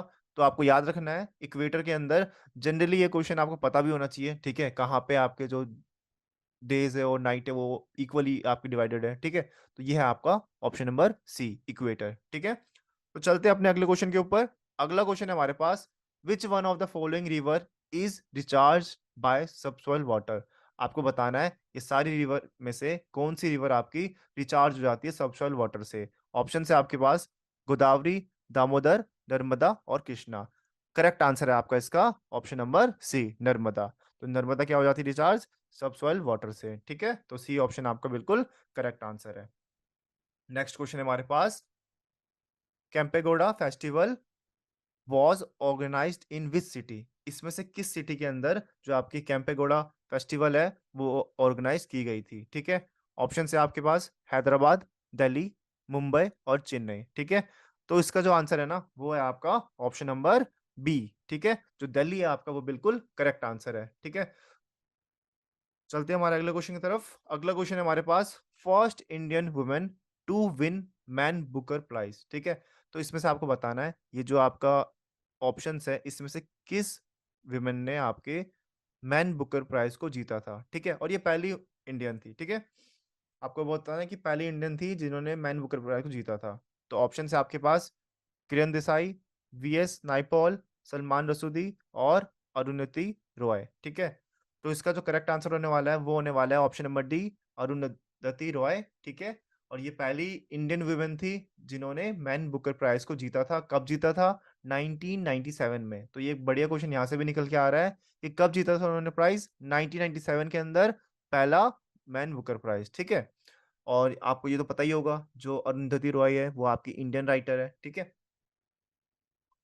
इसके साथ-साथ जो क्वेश्चन में एक अलग सा आपके पास ऑप्शन आ रखा था किरण देसाई के बारे में, ठीक है? तो किरण देसाई के ऊपर भी क्वेश्चन है आपका, ठीक है? आपका एमसीक्यू आ सकता है कि youngest woman to win the Man Booker prize, तो आपका आंसर सही क्या होगा? किरण देसाई, ठीक है?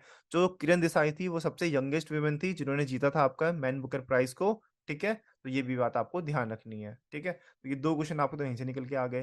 पहला क्वेश्चन कि फर्स्ट इंडियन वुमन कौन थी जीतने वाली? वो हो गई आपकी अरुंधति रॉय।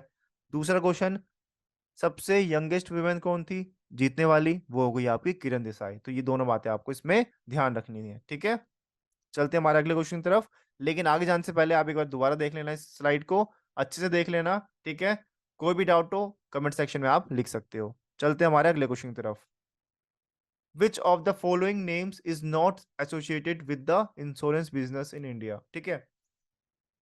आपके इंडिया के अंदर काफ़ी सारे इंश्योरेंस कंपनीज़ हैं, ठीक है? बिज़नेस चला रहे हैं वो, ठीक है? आपको बताना है इसमें से कौन-सा नेम एसोसिएटेड नहीं है। ऑप्शन और क्वेश्चन दोनों ध्यान से देखने हैं। नॉट लिखा हो क्वेश्चन के अंदर, इज़ नॉट, तो आपको अब देख के बताना है कौन-सा नहीं है। ऑप्शन है आपके पास बजाज, एलआईसी, जीआईसी और जीई मनी। तो करेक्ट आंसर है इसका आपका option number D, GE money जो है आपका वो एसोसिएट नहीं है आपके इंश्योरेंस बिज़नेस से इंडिया के अंदर, ठीक है? तो ये हो गया आपका correct answer option number D, ठीक है? तो भाई चलो अपने अगले क्वेश्चन के ऊपर। अगला क्वेश्चन है हमारे पास, आर्टिकल 17 और 18 ऑफ कॉन्स्टिट्यूशन प्रोवाइड। अब जो आपका आर्टिकल है 17 और 18 वो क्या चीज़ बताती है आपको, ठीक है? ऑप्शंस है आपके पास social equality, economic equality, political equality और रिलीजियस इक्वालिटी। तो आपको बताना है 17-18 में क्या बताती है कॉन्स्टिट्यूशन हमारी, ठीक है? आर्टिकल के अंदर। तो करेक्ट आंसर है इसका आपका option number A, social equality बता। India is the largest producer of, ठीक है? तो आपको बताना है इंडिया इनमें से किस चीज का सबसे लार्जेस्ट प्रोड्यूसर है, ठीक है? तो कॉटन है ऑप्शन हमारे पास, मिल्क है, मैंगोज है और ऑल ऑफ दी अबव, ठीक है? तो सही जो आंसर है इसका आपका वो है ऑप्शन नंबर डी, ठीक है? ऑल ऑफ दी अबव आपका करेक्ट आंसर है। आपका मैंगो, मिल्क, मैंगोज, ठीक है? कॉटन, मिल्क, मैंगोज, इन सभी का आपका लार्जेस्ट प्रोड्यूसर है इंडिया, ठीक है? लेकिन इसके साथ साथ आपको और भी बातें याद रखनी है कि और किस चीज का इंडिया लार्जेस्ट प्रोड्यूसर है, ठीक है? मिल्क हो गया, ठीक है? मिलेट्स हो गया, जूट हो गया, जिंजर हो गया, बनानास हो गया, ठीक है? कैस्टर ऑयल हो गया, ठीक है? मैंगोज हो गया, सनफ्लावर ऑयल सीड हो गया, पपाया हो गया, ठीक है? इन सब का, ठीक है, as per the latest report India largest producer है, ठीक है? तो इन सभी के नाम आपको एक बार याद रखने हैं क्योंकि पेपर के अंदर ऑप्शन में आपके कुछ भी आ सकते हैं, ठीक है? तो ऑप्शन नंबर डी आपका करेक्ट आंसर है और इसके साथ साथ एक बार आप इस पीडीएफ को एक बार नजर मार लेना ताकि आपको ध्यान में आ जाए कि इंडिया किस किस चीज का लार्जेस्ट प्रोड्यूसर और सेकंड लार्जेस्ट प्रोड्यूसर है, ठीक है? जिसे हम बात करते हैं, सेकंड लार्जेस्ट प्रोड्यूसर इंडिया आपका टी का, ठीक है? फर्स्ट कौन है? चाइना है, ठीक है? वहीं बात करें शुगर केन का, वो भी आपका सेकंड लार्जेस्ट प्रोड्यूसर है इंडिया। फर्स्ट कौन है? ब्राजील है, ठीक है? तो ऐसे आपको ध्यान रखना है कि इंडिया सेकंड नंबर पे है तो फर्स्ट पे कौन है, ठीक है? तो ऐसी बातें आपको याद रखनी है। यहाँ भी बात करते हैं पोटैटोज की, इंडिया सेकंड पे आता है लेकिन फर्स्ट पे कौन है? चाइना है आपका, ठीक है? ज्यादातर आप जब देखोगे ना, ज्यादातर में आपको चाइना ऊपर मिलेगा, लेकिन जिसमें आपको चाइना ऊपर नहीं मिलेगा तो उस कंट्री को तो आपको ध्यान रखना ही रखना है, ठीक है? जैसे यहाँ पे शुगर केन की बात करते हैं, शुगर केन के अंदर इंडिया सेकंड पे आता है, फर्स्ट पे कौन है? ब्राजील है आपका, ठीक है? तो ऐसे करके आपको ये पूरे एक बार चार्ट को आप फटाफट देख लेना ताकि आपको समझ आ जाए कि लार्जेस्ट कौन है और सेकंड लार्जेस्ट कौन है। ठीक है, तो चलिए हम अगले क्वेश्चन में चलते हैं। नेक्स्ट क्वेश्चन है हमारे पास, India's first rural telephone exchange is located in. ठीक है, कहाँ पे है इंडिया का पहला रूरल टेलीफोन एक्सचेंज? ठीक है, ऑप्शन है आपके पास कर्नाटक, आंध्र प्रदेश, केरला और उत्तर प्रदेश। तो करेक्ट आंसर है इसका आपका ऑप्शन नंबर ए, कर्नाटक के अंदर है आपका। ठीक है, तो चलिए नेक्स्ट क्वेश्चन पे चलते हैं। The European Union has adopted which of the following as common currency. ठीक है, तो यूरोपियन यूनियन ने इनमें से किस करेंसी को as a common currency adopt कर रखा है? ऑप्शंस में आपके पास डॉलर, दिनार, येन और यूरो। ठीक है, तो बहुत इजी आंसर है इसका आपका। ठीक है, तो करेक्ट आंसर है इसका आपका ऑप्शन नंबर डी, यूरो। तो यूरो है आपका एक तरह से कॉमन करेंसी यूरोपियन यूनियन के अंदर। ठीक है, तो ये बात आपको ध्यान रखनी है। चलते हैं हमारे अगले क्वेश्चन की तरफ। अगला क्वेश्चन है हमारे पास, the trans Siberian railway 8960 kilometre connects dash in the west to dash in the east. ठीक है, मतलब कि ये जो ट्रेन चलती है ना आपकी, सबसे पहले तो लेंथ याद रखनी है आपको, सबसे बड़ी लेंथ है आपकी ये 8960 किलोमीटर। ये कनेक्ट करती है आपका वेस्ट में एक जगह और ईस्ट में दूसरी जगह। तो आपको दोनों जगह के नाम बताने हैं। ठीक है, ऑप्शंस में आपके पास मॉस्को, टास्केंट, पीटर्सबर्ग, ओम्स्क, फिर आपका मॉस्को, फिर उधर की दूसरी तरफ है आपका इरकुट्स्क। ठीक है, और फिर है आपका लास्ट ऑप्शन सेंट पीटर्सबर्ग, और आपका लास्ट ऑप्शन है आपका व्लादिवोस्तोक। ठीक है, तो यहाँ पे आपको बताना है करेक्ट आंसर क्या है इसका आपका। ठीक है, तो इसका जो करेक्ट आंसर है वो आपका ऑप्शन नंबर डी। ठीक है, सेंट पीटर्सबर्ग और व्लादिवोस्तोक। ठीक है, तो ये आपका करेक्ट आंसर है। ठीक है, चलते हैं हमारे अगले क्वेश्चन की तरफ। अगला क्वेश्चन हमारे पास, who was the only secretary general of UNO to have died while in the office। ठीक है, मतलब अब तक के यूएन के आपके एक तरह से मान लो जब जितने भी आपके सेक्रेटरी जनरल बने हैं उनमें से इनकी जो डेथ हुई है ना, वो हुई है आपके ऑफिस के अंदर। जब ये आपके एक तरह से हेड थे ना, तब आपकी इनकी डेथ हो गई थी। ठीक है, तो अब तक में ये इकलौते ही हैं। तो आपको उनका नाम बताना है। ठीक है, तो ऑप्शंस में आपके पास है डैग, नेक्स्ट ऑप्शन है आपके पास ट्राइगव, और थर्ड ऑप्शन आपके पास कुर्त, और लास्ट ऑप्शन आपके पास यू टेंट। ठीक है, तो इसका जो करेक्ट आंसर है वो है आपका option number A, dash. Next question है हमारे पास, the Reserve Bank of India does not decide the. तो आपको बताना है इसमें से रिजर्व बैंक ऑफ इंडिया क्या डिसाइड नहीं करती है। ठीक है, ऑप्शन है आपके पास rate of repo and reserve repo, marginal standing facility rates और लिक्विडिटी रेशियो। ठीक है, और लास्ट ऑप्शन है आपके पास rate of dearness allowance to government employees. ठीक है, तो करेक्ट आंसर जो है ना इसका आपका वो है आपका ऑप्शन नंबर टी। यहाँ पे आपको एक बात ध्यान रखनी है कि आपसे क्वेश्चन में पूछा क्या गया है, आपसे पूछा गया है कि क्या चीज डिसाइड नहीं करती है। ऊपर की तीन चीज वो डिसाइड करती है, लेकिन लास्ट चीज वो डिसाइड नहीं करती है। तो करेक्ट आंसर क्या होगा इसका आपका option number D, rate of dearness allowance to government employees. ये Reserve Bank of India decide नहीं करती है। ठीक है, नेक्स्ट क्वेश्चन है हमारे पास,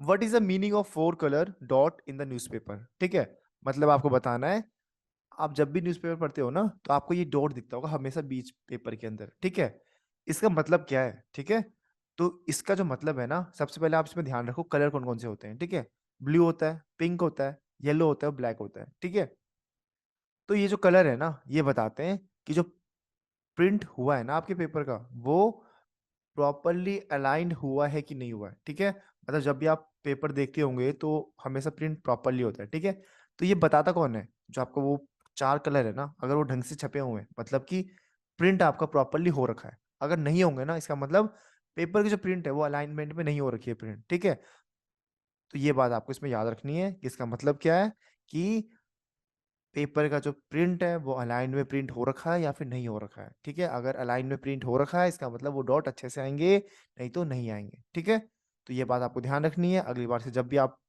देखो ये चीज पेपर के अंदर, तो आपको याद रहनी चाहिए कि इसका मतलब है क्या। ठीक है, चलो भाई चलते हैं हमारे अगले क्वेश्चन की तरफ। अगला क्वेश्चन है हमारे पास, the largest man made canal in the world is. सबसे इजी क्वेश्चन है आपका। ठीक है, ऑप्शन है आपके पास Suez canal, the grand Panama canal और रीने कैनाल। ठीक है, तो करेक्ट आंसर क्या होने वाला है इसका आपका? क्वेश्चन को आपने वापस देखना है। The largest man made canal की बात हो रही है यहाँ पे, मैन मेड। ठीक है, तो मैन मेड कैनाल कौन सा लार्जेस्ट आपका?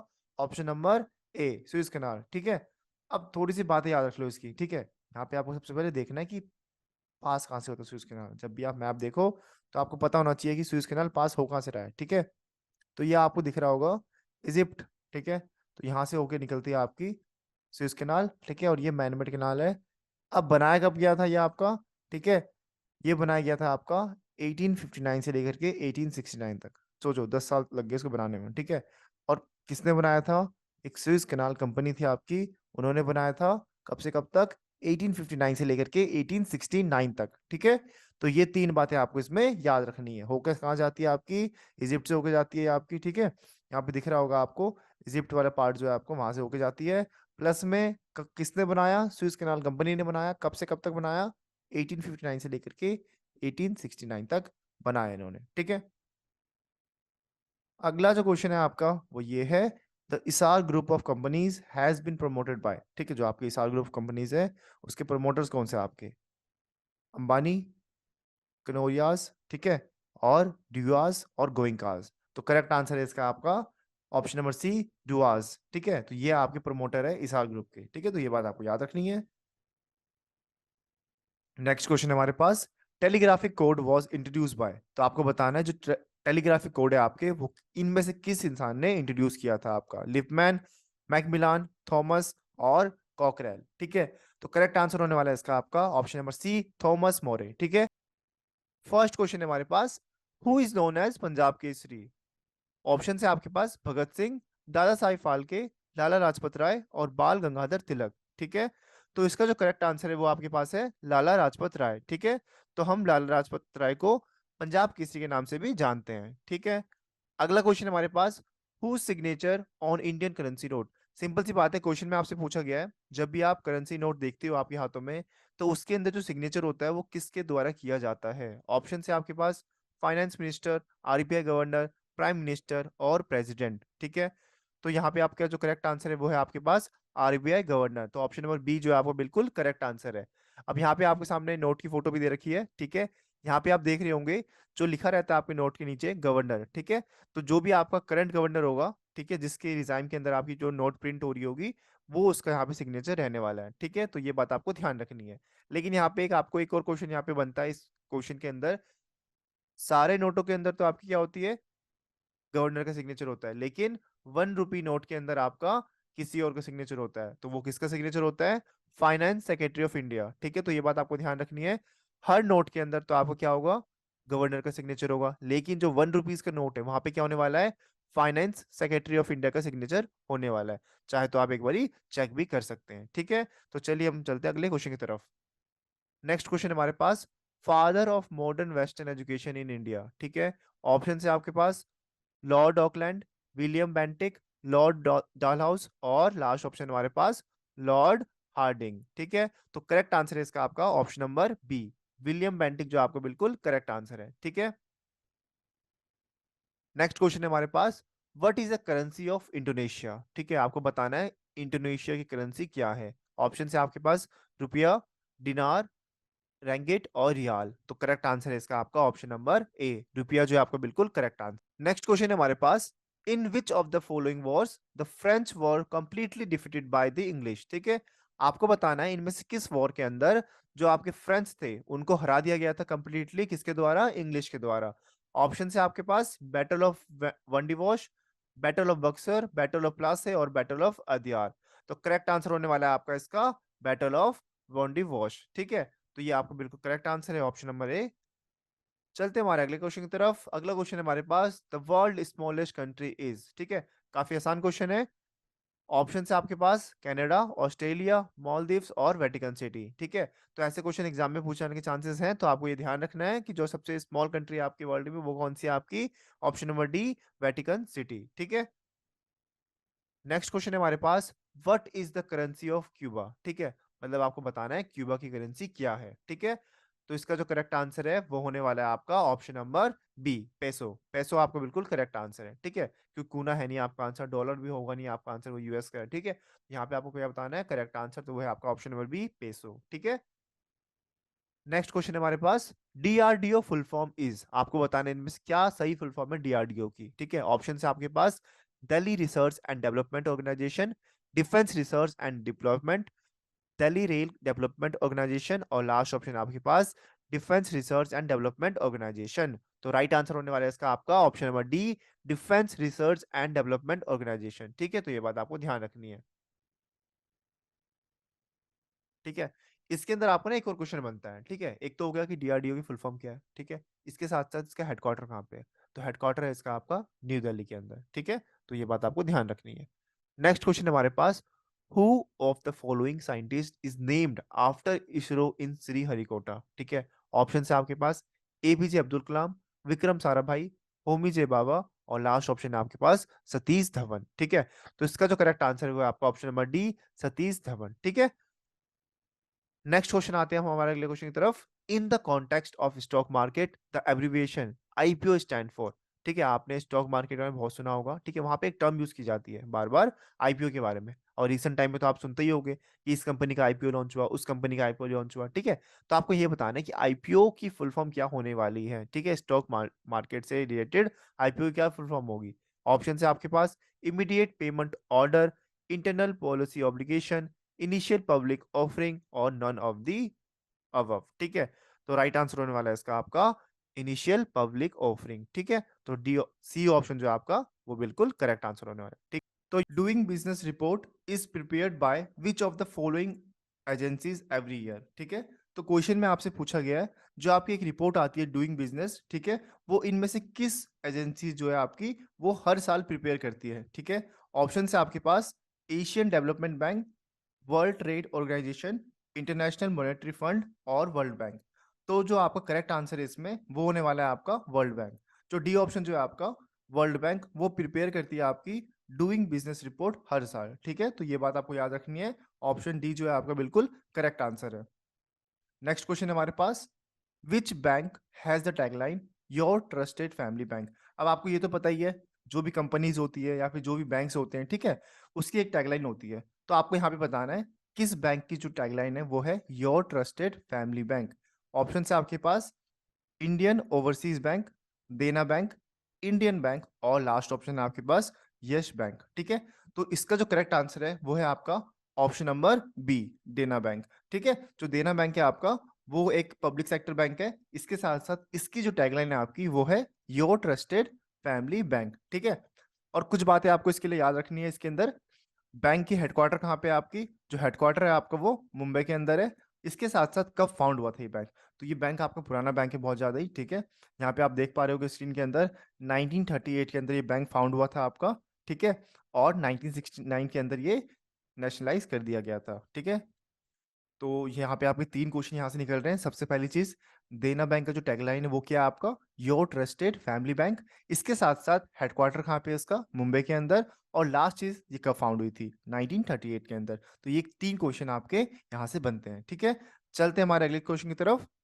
नेक्स्ट क्वेश्चन है हमारे पास, first bank to introduce ATM in India is. ठीक है, बहुत ही अच्छा क्वेश्चन है, आपको पता भी होना चाहिए क्वेश्चन आपको कि एटीएम को इंडिया के अंदर सबसे पहले किस बैंक ने इंट्रोड्यूस किया था। ऑप्शन है आपके पास ICICI bank, HSBC bank, HDFC bank, और यस बैंक। तो जो करेक्ट आंसर है इसका आपका वो है आपका ऑप्शन नंबर बी। ठीक है, एचएसबीसी। ठीक है, Hong Kong and Shanghai banking corporation, ये जो बैंक है आपका इन्होंने इंडिया के अंदर 1987 के अंदर आपका एटीएम को इंट्रोड्यूस किया था। ठीक है, और मुंबई के अंदर आपका पहला एटीएम खोला गया था आपका। ठीक है, तो ये बात आपको ध्यान रखनी है। बैंक का नाम याद रखना है, हांगकांग एंड शंघाई बैंकिंग जो आपका कॉर्पोरेशन है, उन्होंने यहाँ पे इंडिया के अंदर पहली बार 1987 में जाकर के आपके एटीएम कॉन्सेप्ट को इंट्रोड्यूस किया था इंडिया के अंदर, मुंबई के अंदर। ठीक है, तो यहाँ पे तीन बात आपको ध्यान रखनी है। बैंक की फुल फॉर्म ये भी आपको पूछी जा सकती है, कब इंट्रोड्यूस किया था, 1987 के अंदर। ठीक है, तो ये बात आपको ध्यान रखनी है। तो option number B correct answer है। चलते हैं हमारे अगले क्वेश्चन की तरफ। अगला क्वेश्चन है हमारे पास, ब्रीडिंग एंड मैनेजमेंट ऑफ बीज इज कॉल्ड। ठीक है, ऑप्शन है आपके पास पिसिकल्चर, आपका सेरिकल्चर, सिल्वीकल्चर, और एपीकल्चर। ठीक है, तो करेक्ट आंसर इसका आपका ऑप्शन नंबर डी। ठीक है, जो एपीकल्चर है आपका बिल्कुल करेक्ट आंसर है। तो इसमें आपको बताना है बेसिकली कि ब्रीडिंग और मैनेजमेंट ऑफ बीज, ठीक है, उसको क्या कहते हैं। ठीक है, तो करेक्ट आंसर है आपका इसका ऑप्शन नंबर डी, एपीकल्चर। ठीक है, चलते हैं हमारे अगले क्वेश्चन की तरफ।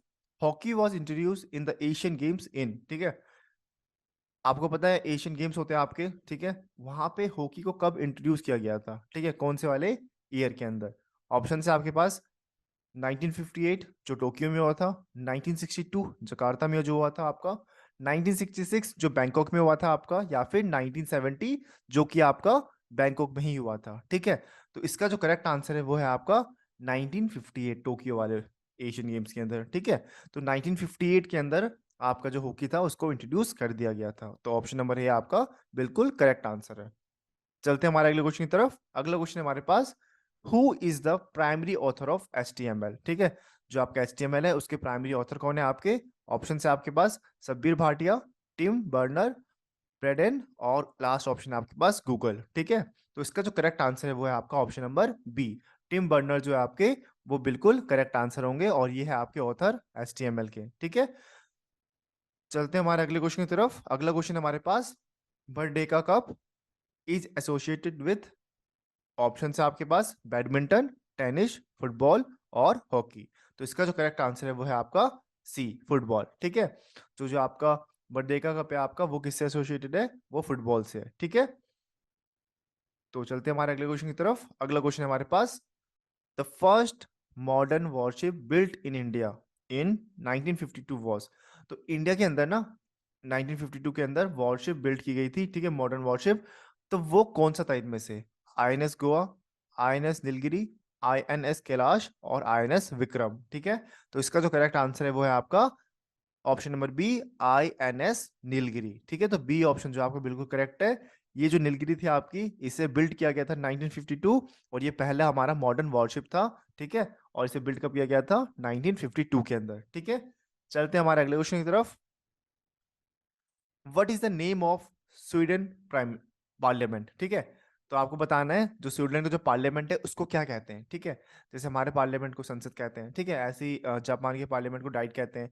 तो वहां के पार्लियामेंट को कहते क्या है? ऑप्शन है आपके पास शॉर्टिंग, ठीक है, नेसेट, रिक्सटैग और सेजम, ठीक है। तो इसमें जो करेक्ट आंसर है आपका वो होने वाला है आपका ऑप्शन नंबर सी, रिक डैग, रिक्सटैग, ठीक है। तो डी ऑप्शन आप, जो सी ऑप्शन है आपका रिक्सटैग, वो बिल्कुल करेक्ट आंसर है, ठीक है। India became the first country to partner with which global company on disaster response management, ठीक है। तो आपको इसके अंदर बताना है इंडिया पहली ऐसी कंट्री बनी है जिसने ग्लोबल कंपनी के साथ पार्टनरशिप किया, किसमें? डिजास्टर रिस्पॉन्स मैनेजमेंट के अंदर, ठीक है। तो वो कंपनी कौन सी है आपकी जिसके साथ इन्होंने पार्टनर किया है इंडिया ने, ठीक है। ऑप्शन है आपके पास ट्विटर, गूगल, फेसबुक और माइक्रोसॉफ्ट। तो इसका जो करेक्ट आंसर है वो है आपका ऑप्शन नंबर सी, फेसबुक, ठीक है। तो फेसबुक के साथ मिलकर इन्होंने एक पार्टनरशिप किया है, और जिसमें इन्होंने किस पे काम करना स्टार्ट करेंगे? वो डिजास्टर रिस्पॉन्स मैनेजमेंट, ठीक है। तो आपका जो ऑप्शन नंबर सी है फेसबुक, वो बिल्कुल करेक्ट आंसर है, ठीक है।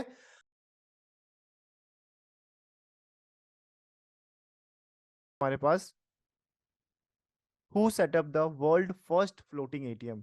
तो आपको बताना है इनमें से किस बैंक ने सेटअप किया हमारा वर्ल्ड का पहला फ्लोटिंग ATM को, ठीक है। ऑप्शन है आपके पास bank of America, Barclays bank, Axis bank और स्टेट बैंक ऑफ इंडिया। तो करेक्ट आंसर है इसका आपका ऑप्शन नंबर डी। तो स्टेट बैंक ऑफ इंडिया है, उसने आपका सेटअप किया है पहला फ्लोटिंग ATM, ठीक है।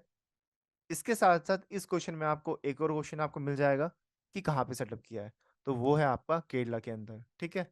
तो दो क्वेश्चन यहाँ पे आपके निकल रहे हैं। पहला क्वेश्चन, किसने सेटअप किया है? स्टेट बैंक ऑफ इंडिया ने, ठीक है। क्या सेटअप किया है? आपका पहला फ्लोटिंग बैंक। और तीसरा क्वेश्चन इसके अंदर कि कहाँ पे सेटअप किया है, तो करेक्ट आंसर है वो आपका केरला, ठीक है। तो ये ऐसे आपको क्वेश्चन को ध्यान रखना है। चलते हैं हमारे अगले क्वेश्चन की तरफ। नेक्स्ट क्वेश्चन है हमारे पास, थ्री प्रेसिडेंसी बैंक्स, जो कि आपका bank of Madras, bank of Bombay और बैंक ऑफ कलकत्ता, उसको मर्ज करके क्या आपका नया फॉर्म हुआ था, ठीक है।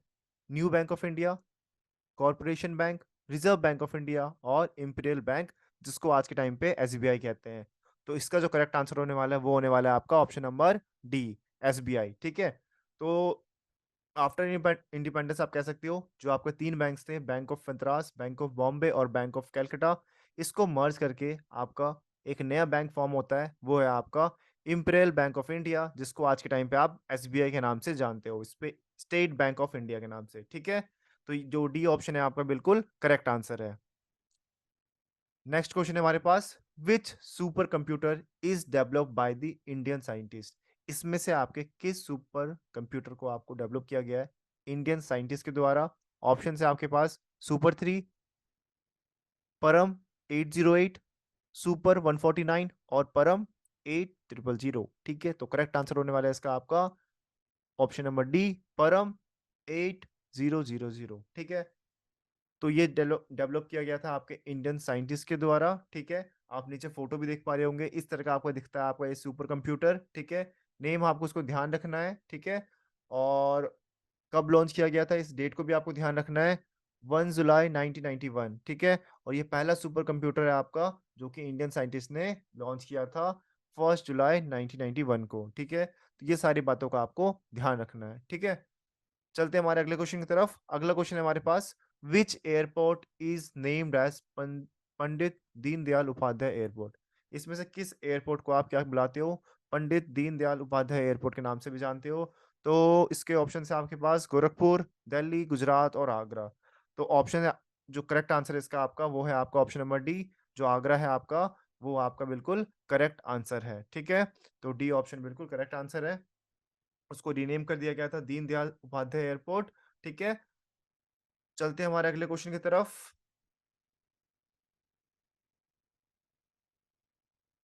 विच state government has launch Pashu Bazaar website for online cattle sale. ठीक है, तो ये बहुत ही अच्छा क्वेश्चन है आपके लिए। आपको बताना है किस स्टेट गवर्नमेंट ने लॉन्च किया है आपका वेबसाइट पशु बाजार, जहां पे ऑनलाइन सेलिंग होती है आपकी कैटल की। ठीक है, तो ऑप्शन है आपके पास तेलंगाना, आंध्र प्रदेश, हरियाणा और गुजरात। किस स्टेट ने ये स्टेप लॉन्च किया आपका। ठीक है, तो करेक्ट आंसर इसका आपका ऑप्शन नंबर ए, तेलंगाना ने। ठीक है, तो तेलंगाना ने आपका लॉन्च किया पशु बाजार वेबसाइट। ठीक है, for the online sale of cattle. ठीक है, तो ये आपका करेक्ट आंसर है। नेक्स्ट क्वेश्चन है हमारे पास, NASA and ISRO to come together to inspect oldest civilisation site in. कहाँ पे है ये ओल्डेस्ट सिविलाइजेशन साइट। ऑप्शन है आपके पास गुजरात, राजस्थान, हरियाणा एंड तेलंगाना। तो करेक्ट आंसर है इसका आपका हरियाणा। ठीक है, तो जो ऑप्शन नंबर सी है आपका वो बिल्कुल ही करेक्ट आंसर है। और ये जो विलेज है आपका वो कुनाल विलेज है, और ये कौन से डिस्ट्रिक्ट में पड़ता है आपका, फतेहाबाद डिस्ट्रिक्ट के अंदर। ठीक है, तो option number C correct answer है। Next question. The world largest refinery and petrochemical complex will be set up in which Indian state? कहाँ पे सेटअप की जा रही है आपकी world largest refinery and petrochemical complex. Option है आपके पास आंध्र प्रदेश, उत्तराखंड, तेलंगाना और महाराष्ट्र। तो राइट आंसर है इसका आपका ऑप्शन नंबर डी, महाराष्ट्र। ठीक है, तो महाराष्ट्र जो आपका वो बिल्कुल करेक्ट आंसर है।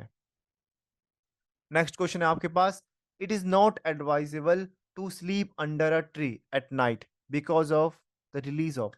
देखो बचपन से ही हम सुनते आ रहे हैं कि रात में आपको पेड़ के नीचे नहीं सोना चाहिए। ठीक है, क्या रीजन है इसके पीछे, आपको वो रीजन बताना है। ए ऑप्शन है आपके पास oxygen in a lesser quantity, B option है आपके पास ऑक्सीजन इन लार्ज अमाउंट। ठीक है, और सी ऑप्शन है आपके पास कार्बन मोनोऑक्साइड, और डी ऑप्शन है आपके पास carbon dioxide.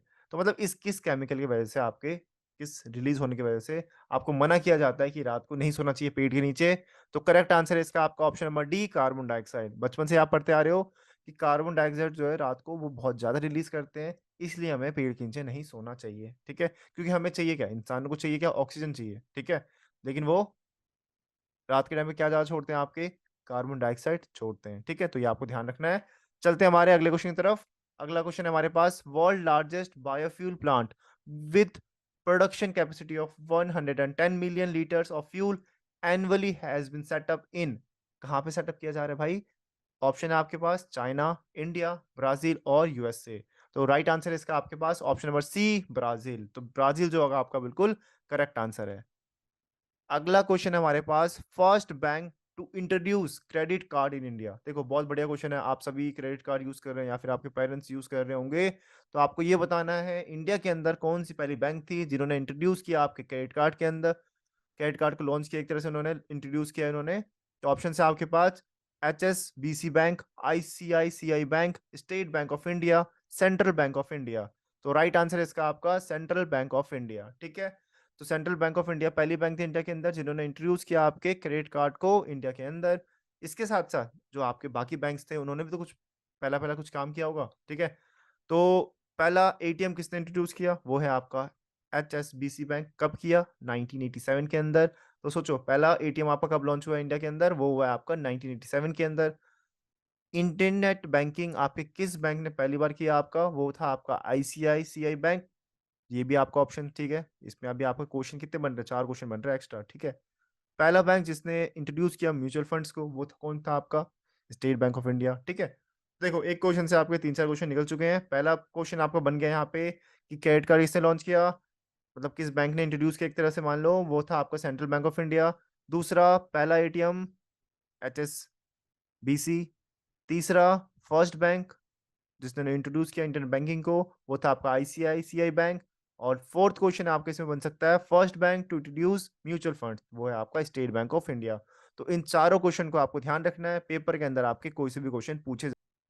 The largest fresh water lake in India is, ठीक है। तो आपको क्वेश्चन में बताना है कि जो लार्जेस्ट फ्रेश वाटर लेक है वो कौन सा है इनमें से इंडिया के अंदर? पुलिकट लेक, रेनाम लेक, चिलिका लेक और कोलेरू लेक। तो करेक्ट आंसर जो होने वाला है वो आपका होने वाला है option number D, Kolleru lake, ठीक है। तो कोलेरू लेक जो है आपका one of the largest fresh water lake है इंडिया के अंदर। तो डी ऑप्शन आपका बिल्कुल करेक्ट आंसर है, ठीक है। नेक्स्ट क्वेश्चन है हमारे पास, telecom company Nokia belongs to which country? तो नोकिया फोन तो लगभग सभी ने यूज किया होगा यहाँ पे। तो आपका क्वेश्चन दे रखा है यहाँ पे कि नोकिया कंपनी यहाँ पे किस कंट्री से बिलोंग करती है? तो ऑप्शन है आपके पास डेनमार्क, यूएसए, स्वीडन और फिनलैंड। तो करेक्ट आंसर है इसका आपका फिनलैंड, ठीक है। तो डी ऑप्शन आपको बिल्कुल करेक्ट आंसर है, ठीक है। नेक्स्ट क्वेश्चन है हमारे पास, first Indian women to participate in Olympics. तो आपको सिंपल सा आंसर देना है, पहली इंडियन वुमेन कौन थी ओलंपिक्स में पार्टिसिपेट करने वाली, ठीक है। ऑप्शन है आपके पास कर्णम मलेश्वरी, मैरी कॉम, पीवी सिंधु और गीता फोगाट। तो करेक्ट आंसर है इसका आपका option number A, Karnam Malleswari, ठीक है। तो ये इंडिया की तरफ से पहली वुमेन थी, ठीक है। और इन्होंने एक ब्रॉन्ज मेडल भी जीता था आपका सिडनी ओलंपिक्स के अंदर, ठीक है। वेट लिफ्टिंग में इन्होंने मेडल जीता था 69 केजी कैटेगरी के अंदर। तो देखो यहाँ पे 2-3 क्वेश्चन बन रहे हैं आपके। सबसे पहला क्वेश्चन आपको बना कि पहली इंडियन वुमेन कौन थी जीतने वाली? वो थी आपकी कर्णम मलेश्वरी, ठीक है। इसके साथ साथ कौन सा मेडल जीता था उन्होंने? Bronze medal. कौन से स्पोर्ट्स में जीता था? वो था आपका वेट लिफ्टिंग, ठीक है। तो ये सारी चीजें आपकी क्वेश्चन में कन्वर्ट हो सकते हैं। तो ये तीनों बातों का ध्यान रखना है। पहला क्वेश्चन था आपके पास कि इन्होंने कौन सा मेडल जीता? Bronze medal. पहली इंडियन वुमेन थी हमें मेडल दिलवाने वाली, सबसे पहली थी वो आपकी, ठीक है। कहाँ पे दिलवाया इन्होंने मेडल? सिडनी ओलंपिक्स के अंदर दिलवाया। और इसके साथ साथ कौन से स्पोर्ट्स में दिलवाया? वो था आपका वेट लिफ्टिंग, ठीक है। तो ये तीन की तीन बातें आपको ध्यान रखनी है। चलते हैं हमारे अगले क्वेश्चन की तरफ। अगला क्वेश्चन हमारे पास, what is the saddest fruit? तो देखो क्वेश्चन भी इतना बढ़िया आपके पास कि इनमें से किसे कहते हैं हम सबसे ज्यादा सैडेस्ट फ्रूट, ठीक है। लॉजिक है इसके पीछे, ऐसे नहीं, क्वेश्चन ऐसे बना दिया गया है। ऑप्शन है आपके पास ब्लैकबेरीज, स्ट्रॉबेरीज, ब्लूबेरीज और पाइन एप्पल्स, ठीक है। तो आंसर है इसका आपका ऑप्शन नंबर सी, ठीक है, ब्लूबेरीज, ठीक है। अब आप सोच रहे हो कि कैसा क्वेश्चन है ये आपका, सैडेस्ट फ्रूट क्यों कहते हैं इसको, ठीक है। तो इसके पीछे रीजन सुन लो आप, ठीक है। जो रीजन होने वाला है वो ये होने वाला है, जब इंग्लिश में आप कलर्स सम कलर्स को ना जैसे एसोसिएट करते हैं फीलिंग से, कुछ कलर ऐसे होते हैं जिसको आप मानते हो फीलिंग के रिलेट करते हो एक तरह से आप, ठीक है। तो ब्लू को आप कैसे रिलेट करते हो? सैडनेस से, ठीक है। और जब आप देखोगे ब्लूबेरीज को, ठीक है, उसका नेम में इंडिकेट कर रखा है, ठीक है। तो उससे आप समझ सकते हो कि उसका नाम सैडेस्ट फ्रूट में क्यों गिना जा रहा है, ठीक है, क्योंकि वो ब्लूबेरीज आपने देखा ही होगा, ठीक है। तो इसके हिसाब से हम क्या मानते हैं उसको? सबसे ज्यादा सैडेस्ट फ्रूट मानते हैं, ठीक है, इस लॉजिक के हिसाब से, ठीक है। तो आसान क्वेश्चन है, याद रह सकता है आपको। अब आपको ध्यान रखना है कि जब भी आप ब्लूबेरीज खाओ तो आपको याद रहेगा ये तो सबसे सैडेस्ट फ्रूट है, ठीक है। तो ये बात आपको ध्यान रखनी है। अगले क्वेश्चन में चलते हैं हम हमारे। अगला क्वेश्चन है हमारे पास, what part of the cheque is the least important, ठीक है। मतलब जब आपने चेक देखा होगा भरते वक्त या फिर जमा करते वक्त, तो उसमें आपको बताना है सबसे लीस्ट इंपॉर्टेंट क्या होता है, ठीक है। ऑप्शन है आपके पास memo line, the cheque number, routing number और सिग्नेचर लाइन, ठीक है। चलो अब फटाफट से इसका आंसर देख लेते हैं। जो करेक्ट आंसर होने वाला है वो होने वाला है मेमो लाइन। अब देख लो यहाँ पे पिक्चर्स भी आपके सामने दे रखी है। पिक्चर में आप देख पा रहे होगे यहाँ पे आपको सबसे नीचे मेमो लाइन का ऑप्शन दिख रहा होगा, ठीक है। तो ये सबसे ज्यादा चेक के अंदर लीस्ट इंपॉर्टेंट होती है, मतलब सबसे कम काम होता है इसका। और मेमो लाइन क्या डिस्क्राइब करता है? आपका पर्पस ऑफ चेक, ठीक है। तो इसलिए क्या कहते हैं हम इसे? लीस्ट इंपॉर्टेंट कहते हैं पूरे चेक्स के अंदर। अब ऑब्वियस सी बात है, जो आपके नंबर होने वाला है अकाउंट नंबर वो इंपॉर्टेंट होगा, डेट इंपॉर्टेंट होगा, अमाउंट कितना डालने वाले वो इंपॉर्टेंट होगा, जो लीस्ट इंपॉर्टेंट होगा वो क्या होगा, मेमोलाइन। ठीक है, तो ये आपको ध्यान रखना है। चलो जी अगले क्वेश्चन में चलते हैं हमारे। अगला क्वेश्चन है हमारे पास, film and TV institute of India is located at. जो आपका फिल्म एंड टीवी इंस्टीट्यूट है आपका इंडिया के अंदर, वो कहाँ पे लोकेटेड है। ठीक है, ऑप्शन है आपके पास पुणे महाराष्ट्र, ठीक है, राजकोट, पिंपरी जो भी महाराष्ट्र के अंदर ही है, ठीक है, पेराम्बर, ठीक है, वो है आपका तमिलनाडु के अंदर। तो इसमें से बताओ फटाफट से कौन सा आपका करेक्ट आंसर होने वाला है। ठीक है, तो भाई फटाफट से आंसर देख लेते हैं हमारे यहाँ पे। ऑप्शन नंबर ए जो है आपका पुणे, वो आपका करेक्ट आंसर होने वाला है। तो पुणे में मिलेगा आपको film and TV institute of India. ठीक है, और पुणे कहाँ पे आपका, महाराष्ट्र के अंदर।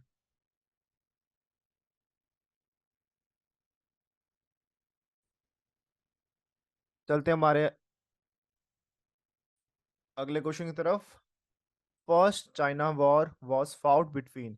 जो पहला चाइना वॉर था वो किस किस के बीच लड़ी गई थी। ठीक है, ऑप्शन है आपके पास China and Britain, China and France, China and Egypt, और चाइना और ग्रीक। तो करेक्ट आंसर होने वाला है इसका आपका चाइना एंड ब्रिटेन। ठीक है, तो फर्स्ट जो आपकी चाइना वॉर थी वो किसके बीच लड़ी गई थी, चाइना और ब्रिटेन के बीच में। ठीक है, नेक्स्ट क्वेश्चन है हमारे पास, the oldest type of energy known to man. इंसानों को काफी एनर्जी के बारे में पता है, लेकिन आपको बताना है सबसे पुरानी जो एनर्जी है ना, जो इंसान को पता थी, ठीक है, वो कौन सी है आपकी। ऑप्शन है आपके पास जियो thermal energy, solar power, wind power, और टिडल पावर। ठीक है, तो करेक्ट आंसर होने वाला है इसका आपका जियो थर्मल एनर्जी। ठीक है, तो ये जो थी सबसे पुरानी एनर्जी जो इंसानों को पता है, वो है आपकी जियो थर्मल एनर्जी। तो ऑप्शन नंबर ए आपका बिल्कुल करेक्ट आंसर है। नेक्स्ट क्वेश्चन है हमारे पास, Panchayati Raj form of rural government was first adopted by. आपको बताना है जो 1993 हुआ, अमेंडमेंट हुए काफी सारे, ठीक है, उसके बाद से थर्ड सिस्टम आया आपका। ठीक है, थर्ड टाइप ऑफ गवर्नमेंट आई आपकी, उसमें से वन ऑफ दी थी पंचायती राज जो गांव में हुई आपकी। आपको बताना है कौन से यहाँ पे स्टेट ने सबसे पहले अडॉप्ट किया इसको। ऑप्शन है आपके पास Rajasthan and Madhya Pradesh, Rajasthan and waste Bengal, Rajasthan and Andhra Pradesh, और राजस्थान एंड उत्तर प्रदेश। तो करेक्ट आंसर है इसका आपका राजस्थान एंड आंध्र प्रदेश। ये सबसे पहली स्टेट थी जिन्होंने अडॉप्ट किया आपके रूरल गवर्नमेंट, ठीक है, पंचायती राज सिस्टम को। ठीक है, तो ये आपको ध्यान रखना है। करेक्ट आंसर क्या है आपका राजस्थान और आंध्र प्रदेश। ठीक है, नेक्स्ट क्वेश्चन पे चलते हैं हमारे। विच of the following disease is not caused by virus. तो इनमें से कौन सी बीमारी वायरस के थ्रू नहीं होती है। ऑप्शन है आपके पास चिकन पॉक्स, डेंगू, क्लोरिया, और पोलियो। तो राइट आंसर है इसका आपका क्लोरिया। ठीक है, तो ये जो क्लोरिया बीमारी है आपकी, ये वायरस के थ्रू नहीं होती है आपकी। ठीक है, तो ये आपको ध्यान रखना है। तो सी ऑप्शन आपका बिल्कुल करेक्ट आंसर है। ठीक है, नेक्स्ट क्वेश्चन है आपके पास, one people one state one leader was the policy of. तो आपको इसमें बताना है ये जो पॉलिसी है आपकी वन पीपल वन स्टेट और वन लीडर, ये इनमें से किन लीडर ने आपकी चूज की थी। ठीक है, तो ऑप्शन है आपके पास स्टालिन, हिटलर, लेनिन, और मुसोलिन। तो सबसे जो करेक्ट आंसर है इसका आपका, वो है आपका ऑप्शन नंबर बी, हिटलर। तो हिटलर ने आपकी जो पॉलिसी थी वो अपनाई थी वन पीपल वन स्टेट और वन लीडर की। ठीक है, नेक्स्ट क्वेश्चन है हमारे पास, the most important small scale industry in India is the. Option है आपके पास टेक्सटाइल, पेपर, हैंडलूम, और जूट। तो आपको बताना है इनमें से कौन सी सबसे ज्यादा इंपॉर्टेंट स्मॉल स्केल इंडस्ट्री है। तो करेक्ट आंसर है इसका आपका option number C, handloom industry. ठीक है, नेक्स्ट क्वेश्चन पे चलते हैं हम अपने। तो थर्ड क्वेश्चन है हमारे पास, G15 is an economic grouping of. Option है आपके पास first world nation, second world nation, third world nations, और फोर्थ वर्ल्ड नेशंस। तो इसमें जो आपका करेक्ट आंसर होने वाला है वो होने वाला है आपका option number C, third world nations. तो इसके अंदर जो आपको बातें याद रखनी है वो सबसे पहले ये बात रखनी है। पहली बात तो ये कि G15 क्या है, ये आपकी इकोनॉमिक ग्रुपिंग है किसकी, थर्ड वर्ल्ड नेशंस की। इसके साथ साथ इसके अंदर जो कंट्रीज है आपको उसके नेम थोड़े याद रखने पड़ेंगे। तो कंट्रीज जो है इसके अंदर वो है आपका Algeria, Argentina, Brazil, Chile, Egypt, India, Indonesia, Iran, Jamaica, Kenya, Malaysia, Mexico, Nigeria, Peru, Senegal, Sri Lanka, Venezuela, और जिम्बाब्वे। इसमें जो आपका इंपॉर्टेंट चीज आपने यहाँ पे नोटिस की होगी कि इंडिया भी जो है आपका वो G15 का पार्ट है। ठीक है, तो ये बात आपको इसमें ध्यान रखनी है। अगली बात, नाम में दिख रहा होगा आपको G15, लेकिन ऐसा नहीं है कि इसके अंदर 15 कंट्री अभी भी है। कंट्रीज के जो नंबर है वो बढ़ चुके हैं। इसमें जो अभी टोटल नंबर ऑफ कंट्रीज है इस ग्रुप के अंदर वो बढ़ चुके हैं 18 तक, ठीक है। लेकिन नेम अभी तक आपका चेंज नहीं किया गया है। लेकिन मेंबर्स कितने हैं आपके इस कंट्री के अंदर? 18 है आपके, ठीक है। तो ये G15 जो आपके ग्रुप है इसके अंदर कितने मेंबर्स है? 18 मेंबर्स है। ये हो गई आपकी दूसरी बात। अब जो आपकी जो फर्स्ट वर्ल्ड है आपका, फर्स्ट वर्ल्ड नेशन और सेकंड वर्ल्ड नेशन, ये किसे कहते हैं? सबसे पहली चीज, जो फर्स्ट वर्ल्ड नेशन है आपका, ये उन ग्रुप्स को कहेंगे जिसकी जो व्यूज है वो आपके नाटो से मिलते हैं, ठीक है। इसके साथ साथ इसके जो मेंबर नेशन है वो है आपका यूनाइटेड स्टेट ऑफ अमेरिका, ठीक है। अगली बात करते हैं सेकेंड वर्ल्ड नेशन की। तो ये उन कंट्रीज को आप रेफर करोगे जो भी आपके सपोर्ट करते हैं कम्युनिज्म की तरफ और सोवियत यूनियन की तरफ, ठीक है। तो आपको इसमें आइडिया लग रहा होगा, जब भी मैंने बात करी सोवियत यूनियन की तो आपको इसमें रशिया का नाम याद आ रहा होगा, ठीक है। तो हाँ, रशिया जो इसका मेंबर है सेकेंड वर्ल्ड नेशन का, ठीक है। तो फर्स्ट वर्ल्ड नेशन का मेंबर कौन है? यूएसए। सेकेंड वर्ल्ड नेशन का मेंबर कौन है? आपका रशिया। और थर्ड वर्ल्ड के अंदर जो इंपॉर्टेंट कंट्री आपको दिख रही होगी वो इंडिया दिख रही है आपको यहाँ पे। तो इंडिया जो है आपका थर्ड वर्ल्ड नेशन का मेंबर है, ठीक है। तो ये तीनों के बारे में आपको ध्यान रखना है। पेपर में आपके किसी भी तरह से एमसीक्यू बन के आ सकते हैं। कंट्री कौन सी पूछी जा सकती है, ये भी आ सकता है। फर्स्ट वर्ल्ड के बारे में भी पूछा जा सकता है आपसे, सेकंड के बारे में भी, थर्ड वर्ल्ड के बारे में भी। तो ये आपको पीडीएफ एक बार ध्यान से देखना है, तब आगे आपको बढ़ना है, ठीक है। तो ये था आपका इसका आंसर, थर्ड वर्ल्ड नेशन, ठीक है। चलते हैं हमारे अगले क्वेश्चन की तरफ। फोर्थ क्वेश्चन है हमारे पास, which country has this is the root of all evil return on its coin. देखो, सभी के सिक्के होते हैं आपके, ठीक है। इंडिया का अपना सिक्का है, और भी कंट्रीज होगी उनके सिक्के होंगे, ठीक है। तो आपको बताना है किस कंट्री ने अपने सिक्के के ऊपर ये लिखा हुआ है कि this is the root of all evil, ठीक है। तो ऑप्शन है आपके पास इटली, वेटिकन सिटी, क्यूबा और रशिया, ठीक है। तो इसका जो करेक्ट आंसर होने वाला है वो होने वाला है आपका ऑप्शन नंबर बी। तो सोचो, जो वेटिकन सिटी है आपकी, उसने आपके सिक्के के ऊपर ही लिख रखा है कि this is the root of all evil. जितनी भी परेशानियां होती है आपकी, ये यहीं से शुरू होती है। ये आपने उस कंट्री ने अपने सिक्के के ऊपर लिखी दिया है, ठीक है।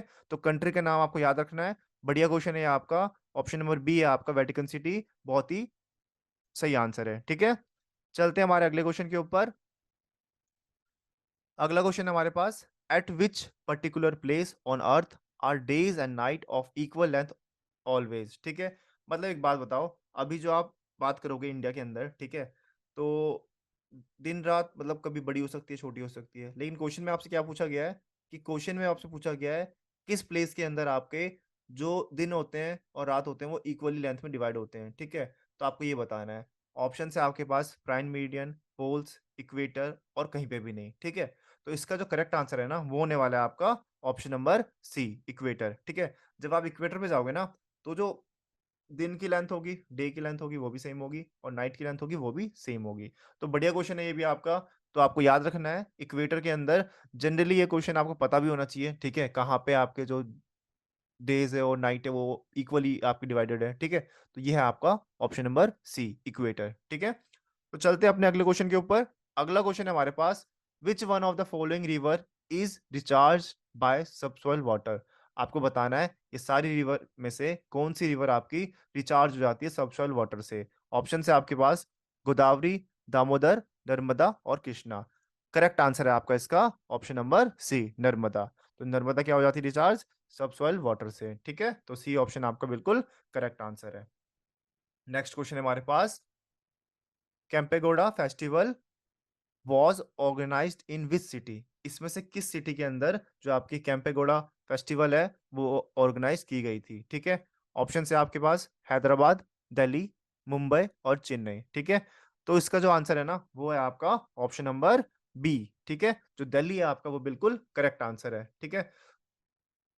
चलते हैं हमारे अगले क्वेश्चन की तरफ। अगला क्वेश्चन है हमारे पास, first Indian women to win man Booker prize, ठीक है। तो इसमें से आपको बताना है ये जो आपका ऑप्शंस है इसमें से किस विमेन ने आपके मैन बुकर प्राइज को जीता था, ठीक है। और ये पहली इंडियन थी, ठीक है। आपको बताना है कि पहली इंडियन थी जिन्होंने मैन बुकर प्राइज को जीता था। तो ऑप्शन है आपके पास किरण देसाई, वीएस नाइपॉल, सलमान रसूदी और अरुणति रॉय, ठीक है। तो इसका जो करेक्ट आंसर होने वाला है वो होने वाला है option number D, Arundhati Roy, ठीक है। और ये पहली इंडियन वुमेन थी जिन्होंने मैन बुकर प्राइज को जीता था। कब जीता था? 1997 में। तो ये एक बढ़िया क्वेश्चन यहाँ से भी निकल के आ रहा है कि कब जीता था उन्होंने प्राइज? 1997 के अंदर पहला मैन बुकर प्राइज, ठीक है। और आपको ये तो पता ही होगा, जो अरुंधति रॉय है वो आपकी इंडियन राइटर है, ठीक है। इसके साथ-साथ जो क्वेश्चन में एक अलग-सा आपके पास ऑप्शन आ रखा था किरण देसाई के बारे में, ठीक है? तो किरण देसाई के ऊपर भी क्वेश्चन है आपका, ठीक है? आपका एमसीक्यू आ सकता है कि youngest woman to win the Man Booker prize, तो आपका आंसर सही क्या होगा? किरण देसाई, ठीक है? जो किरण देसाई थी वो सबसे यंगेस्ट वुमन थी जिन्होंने जीता था आपका मैन बुकर प्राइज़ को, ठीक है? तो ये भी बात आपको ध्यान रखनी है, ठीक है? तो ये 2 क्वेश्चन आपको तो यहीं से निकल के आ गए।